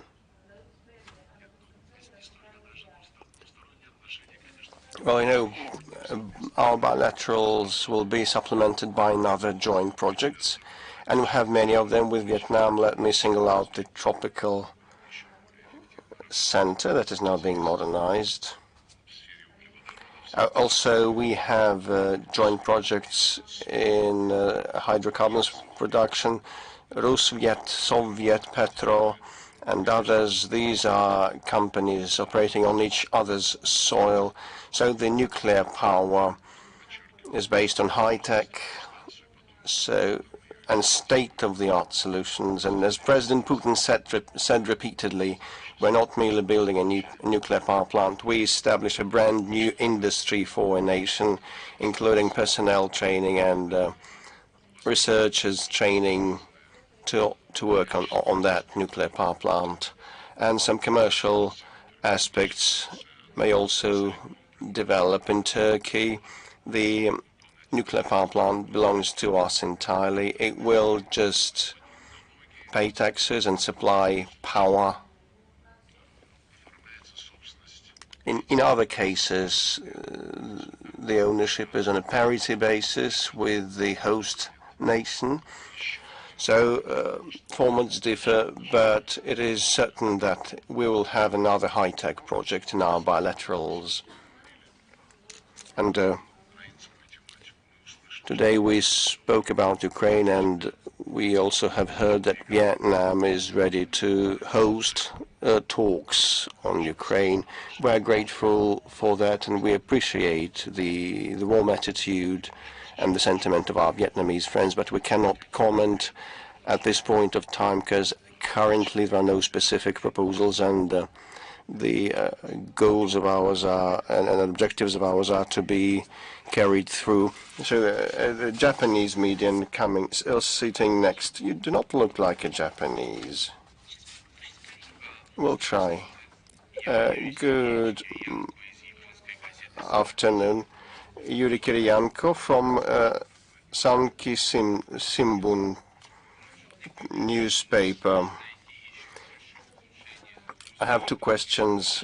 Number one, whether Russia-Japan relations could further deteriorate after the inauguration of Trump, given his desire to strengthen the alliance with Japan. Are you concerned about that?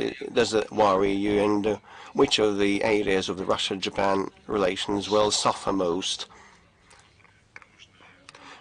So the question about whether we can dive even deeper, well, I cannot respond because all the nosedive and the destruction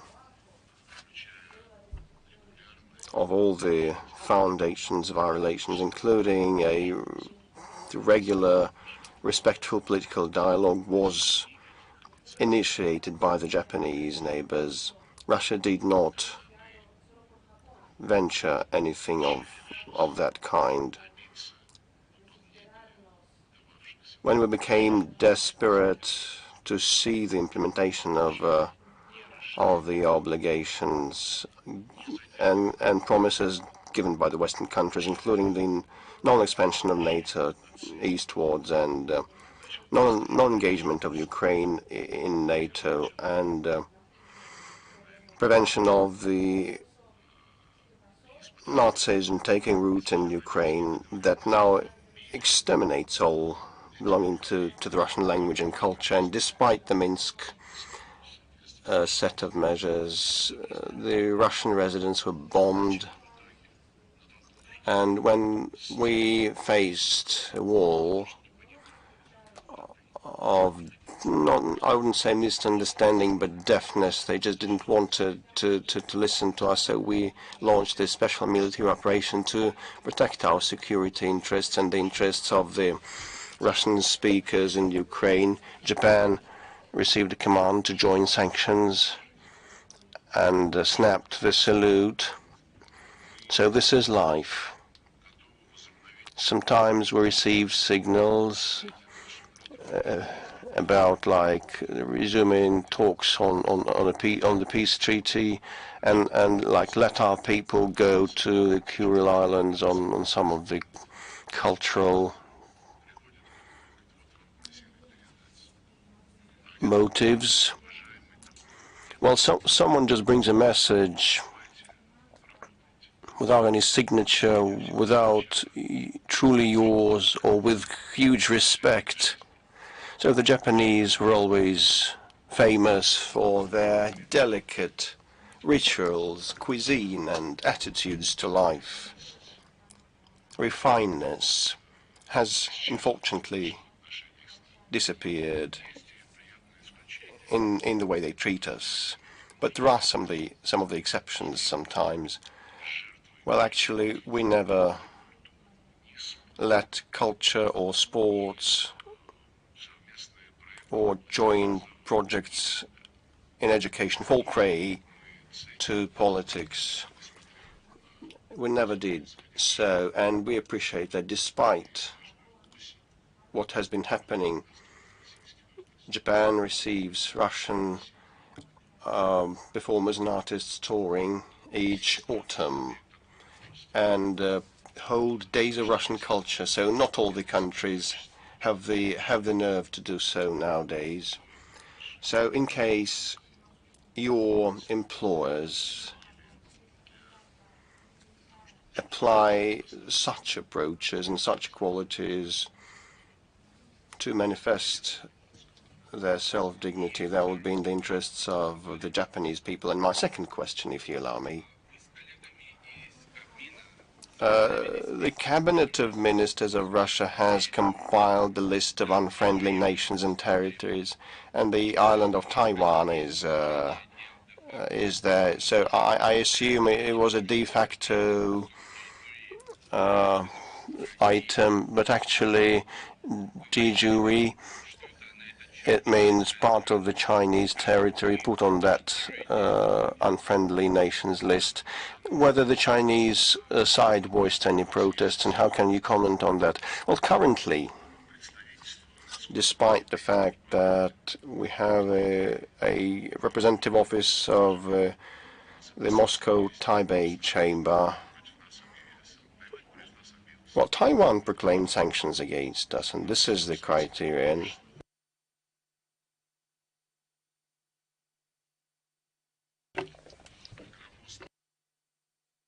Well, it may sound a bit cumbersome, but actually we assume that the term unfriendly may be used to the governments that join the sanctions. There are no unfriendly peoples for us, so and our Chinese friends are well aware of that. Italy answer. The Italian Prime Minister Meloni is trying to build a special relationship with Mr. Trump now.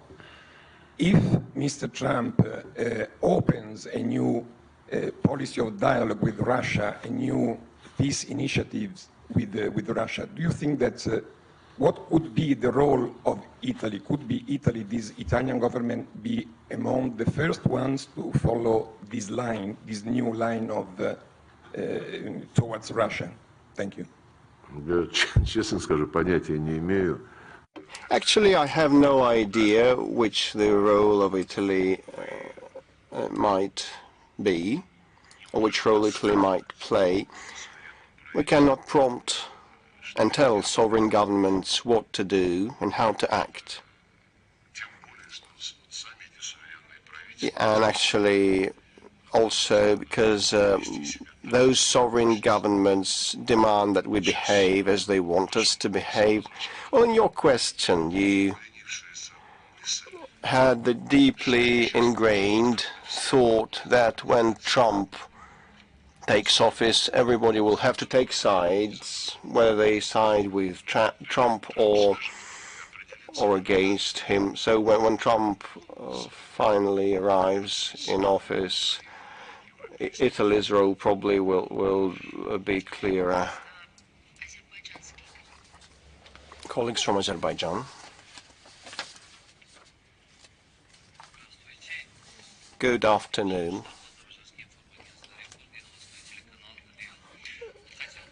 Rustamov Ilbar, agency report. How can you characterize 2024 in the context of the Russia-Azerbaijan relations? And what can you tell us about plans and prospects for 2025? And my second question, and you have partly answered that, but still,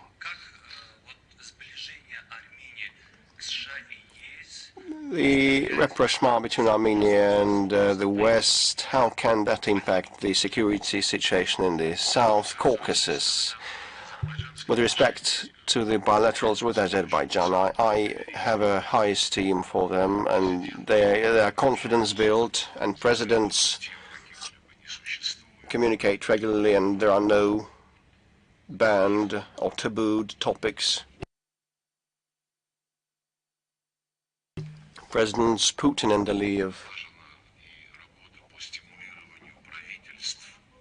established formats for the governments, respective governments, to seek new promising projects like the North-South corridor and other transport routes in the Caucasus and around it, and the Caucasus and the Caspian Sea becoming shallow. And now we are creating a bilateral WG. We wanted to turn it into a five-way working group so that all the Caspian states participate. We also cooperate on the international arena. We have contacts and make practical steps to improve the security situation, fight against terrorism and organized crime, and we maintain contacts between our military and special services. So these are structured, well-structured relations, allowing to resolve all sorts of issues quickly in the evidence-based style. When like incidents occur, for example, during the second war in Karabakh, a helicopter of ours was down by mistake, or when now this crash happened of an Azerbaijani plane in Aktau, and we appreciate the fact that the Azerbaijani friends immediately supported the engagement of Russia in that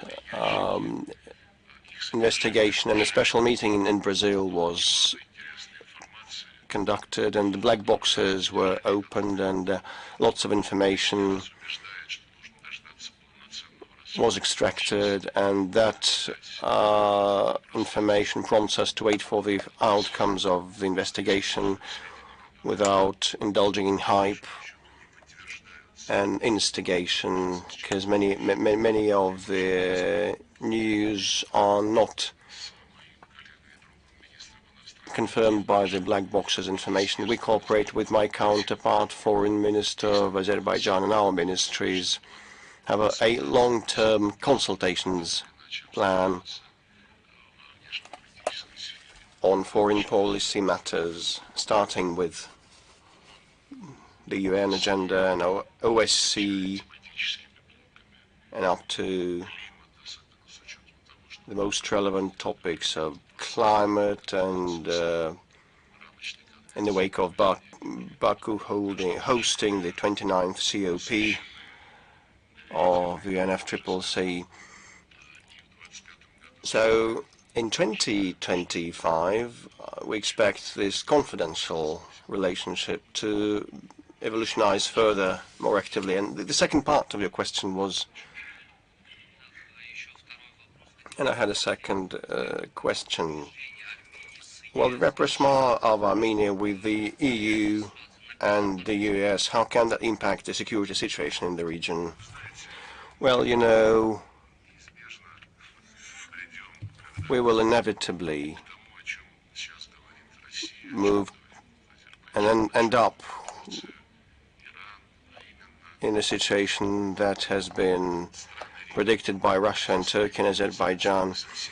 Members of the regional players will be in charge of resolving all the problems, all the issues. A couple of minutes ago, when answering to the previous question, I mentioned that we have a shared continent with its own regions: Central Asia, Caucasus, South Caucasus, and so on and so forth, Siberia, South Asia, Far East.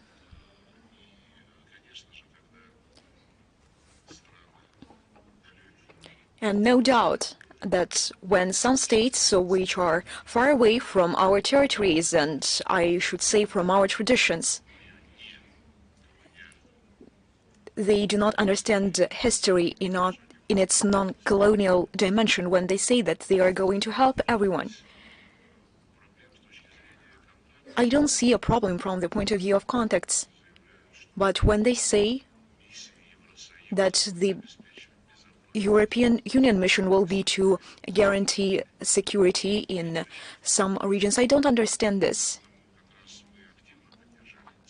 That is why we actively supported the initiative made by President Aliyev, so did President Erdogan, to set up 3+3 mechanism.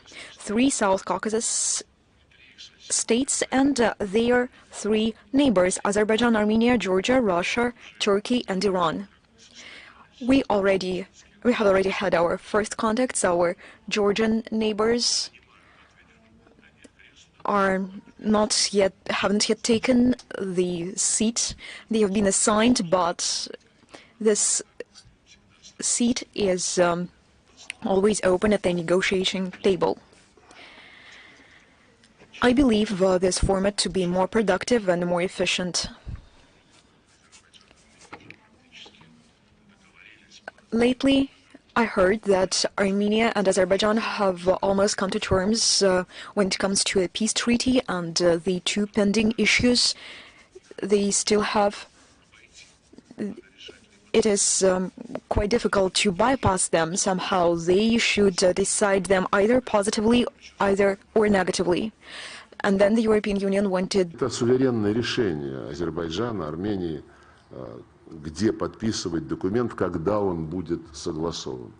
Но стремление Брюсселя, да и Вашингтона тоже, как-то вот показать, что это они все сделали, но оно лишний раз говорит о том, что вот есть такие пословицы, они не очень приличные, но вот везде хочется показать, что ты хозяин. Там про бочку что-то было, да? Я не знаю.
the OC conference.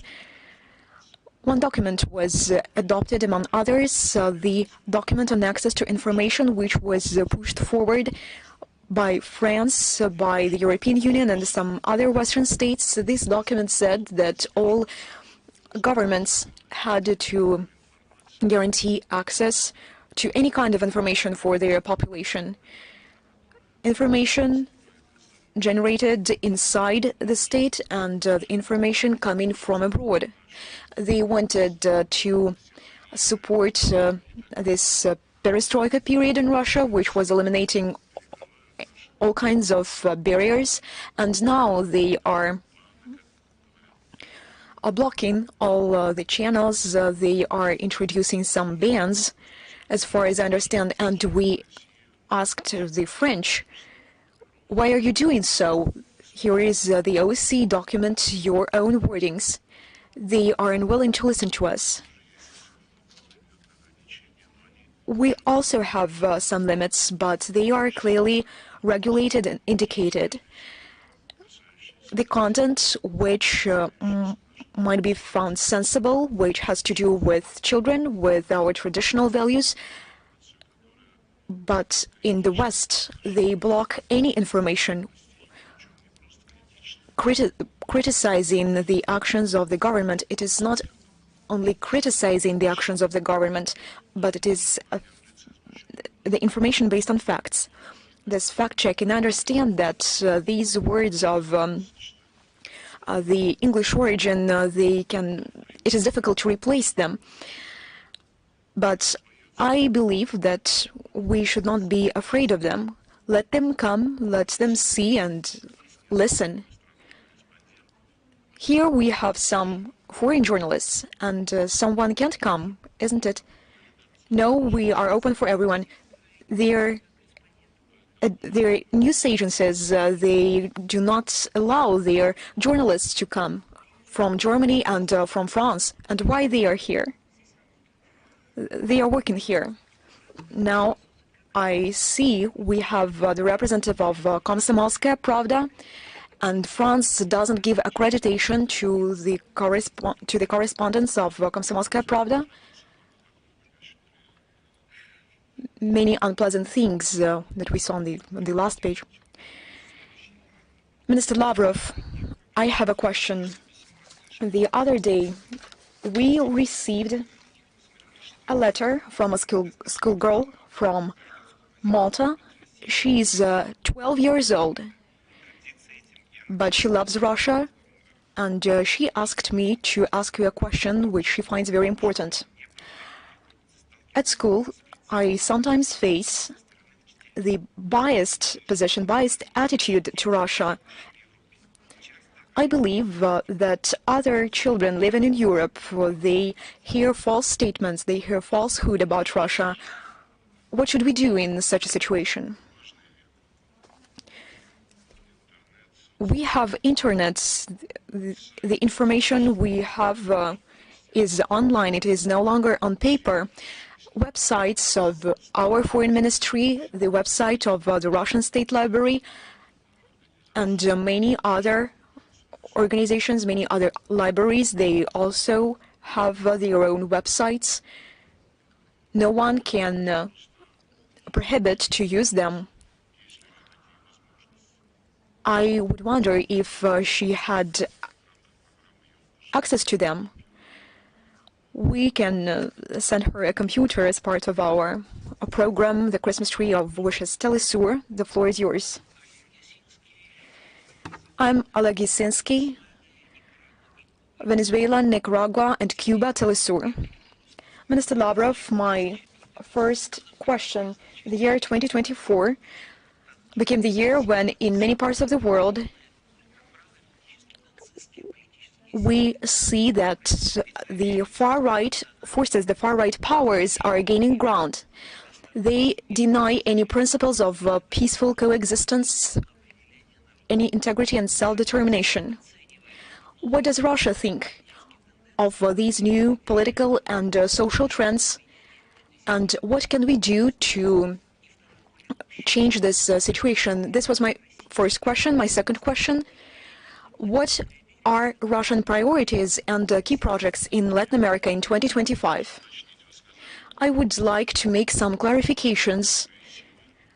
You mentioned some far-right forces which flatly deny the principle of equal rights, the principle of self-determination. You mean in Europe? Yes, in Western Europe, in Germany, in France, the far-right forces which have gained ground. Don't you mean the National Front and the Alternative for Germany?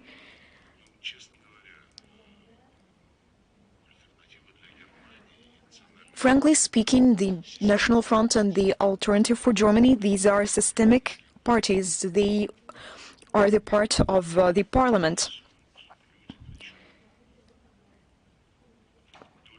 People vote for them, and the share of those who vote for them is increasing. I have spoken to the representatives both of the Alternative for Germany and the National Front, and frankly speaking, I cannot accuse them of being against the right of people to self-determination. I think it is just the opposite. The National Front in France, the Alternative for Germany, they want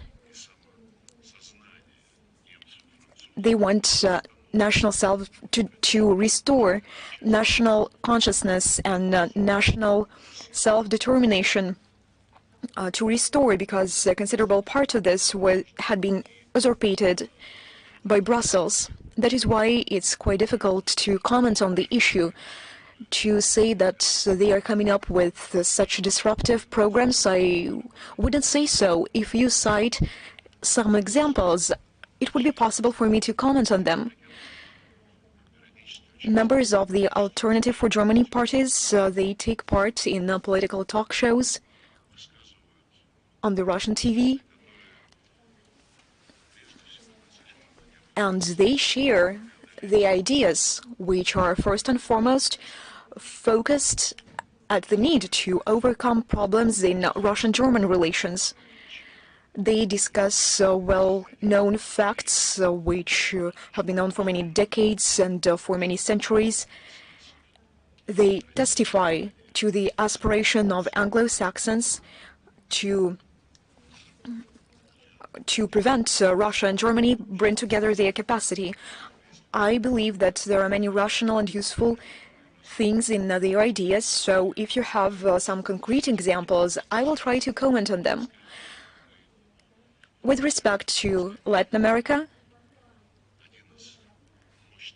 we consider Latin America as one of powerful poles of this emerging multipolar world order. We have multidimensional of relations with almost all Latin American states, with our friends from Brazil. Apart from bilateral formats, we also cooperate within BRICS. And we handed our chairship in BRICS over to Brazil. No doubt that this is a promising direction. With Brazil, we have a military, technical, economic agenda. In Argentina, our embassy is functioning quite actively. We are trying to establish a relationship with the new president, with his team, to understand what potential capabilities we have there. Our main allies, Venezuela, Cuba, Nicaragua. We are watching closely the developments in Bolivia in the run-up to the election campaign.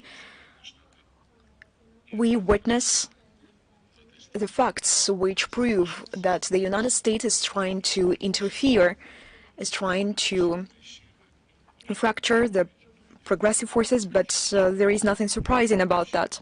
We actively support CELAC, especially when, after President Lula took office,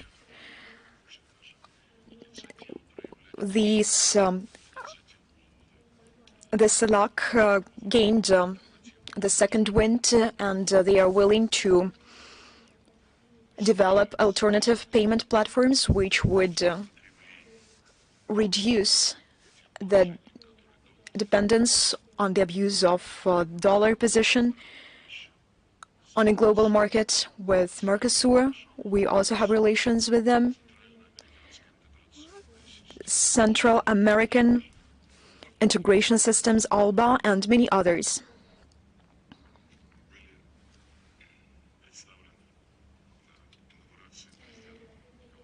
At the inauguration ceremony of Nicolas Maduro, we were also presented there.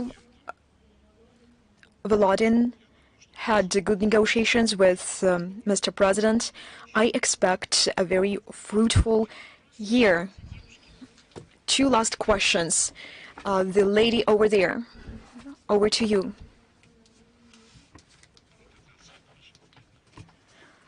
This is how one can have your attention.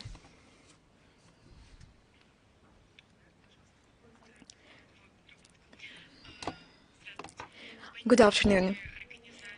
At the initiative of the organization, the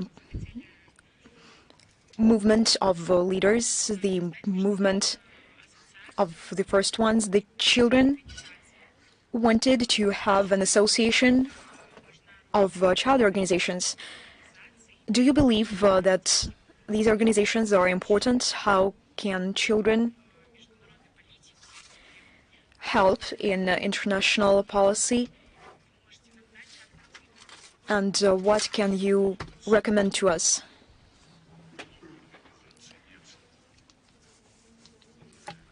You know, we have a good number of child organizations that revive and adapt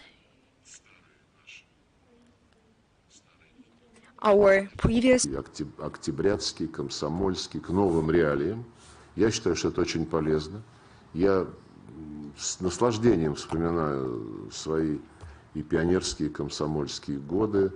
Вот, причем, может быть, это пригодится. Особенно тепло вспоминаю практические занятия, скажем, поездка на картошку, куда-то там походы, организация концертов, капустники. Вот все то, что сплачивает коллектив. Помимо серьезной работы, конечно, нужны и не лекции, а вот то, что сейчас называют в школах разговоры о важном. Это нужно обязательно.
Aspects of Russian-Moroccan relations. It is a question from the academic circles of St. Petersburg.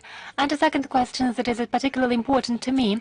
The Russian Foreign Ministry is an guardian angel of international security on the Earth planet, and we have very highly assessment of your work. But the topic of environmental security is high on the agenda. Russia is an environmental donor on the planet, and the US is an anti-environmental vampire, so to say, that pumps the global richness into its resources. And talking about contamination of the planet, we can see that in the low Earth orbit there are 178 million elements of space debris, and whatever Elon Musk is doing, in some years, no state will be capable of launching a satellite or anything by 2055. It is according to academic estimates. So my question is the following. Can you personally, or our foreign ministry, or the president of the Russian Federation, Mr. Putin, put forward an initiative with the new U.S. administration and U.S. President Donald Trump and all space powers in order to convene, in order to hold and carry out an environmental campaign and find ways to clear our low Earth space? I believe this question will be high on the political agenda very soon. For the time being, it's being discussed in academic circles, but I wanted to ask you this. So I have two questions on Morocco and the global environmental security. Well, the second question is discussed in the Committee on the Outer Space at the UN. For obvious reasons, I'm not an expert. I know debris is something bad. But what ways are needed to address this problem? It is something that has been very practically discussed by scientists. I believe information is available on the internet. I have no doubts about it. As for Morocco, it is a friendly country. Last year, a year ago in February, we held a regular meeting of the Cooperation Council of the Russian Arab Forum. We were in the city of Marrakesh. There were excellent arrangements. There was a reception by the head of the government, and we have very ambitious plans. We help Americans address the problems that are in the scope of the Ministry of Foreign Affairs. I'm talking primarily about the West Sahara problem. In this, we should be guided by resolutions of the UN Security Council, and we've spoken about the UN Security Council on many occasions today already. We've spoken equally today about the right of the peoples for self-determination. So 40 years ago, the Security Council stated that the issue of West Sahara should be decided based on the principle of self-determination and the will of the people, the citizens. Back at the time, I was a representative. I was working in the UN, and I had a friend, Jim Baker, a former Secretary of State of the United States, and he even proposed some maps, some plans, specific plans, how the elders would participate in the decision-making process. 40 years on, nothing has changed. There's been no progress. It is a difficult issue for the peoples of Morocco. When Trump was first elected as U.S. president, they adopted a decree that West Sahara is Morocco. Now the Panama Canal and Greenland are on the agenda. While resolving such issues in a unilateral manner only means provoking a storm that will break out in some time. We have to look for generally accepted solutions. We know how important.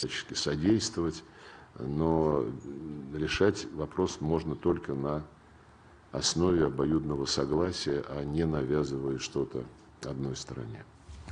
Все. Первый канал. Ну, это злоупотребление административным ресурсом. Ну, во-первых, у вас номер 4 почему-то, а говорите первый. Но мне кажется, красиво. Последний вопрос дадим.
Looting. That's what it is. Distinguished colleagues, allow me to conclude our press conference that this. All those who sent our written questions during the registration process will receive answers in written. Thank you so much.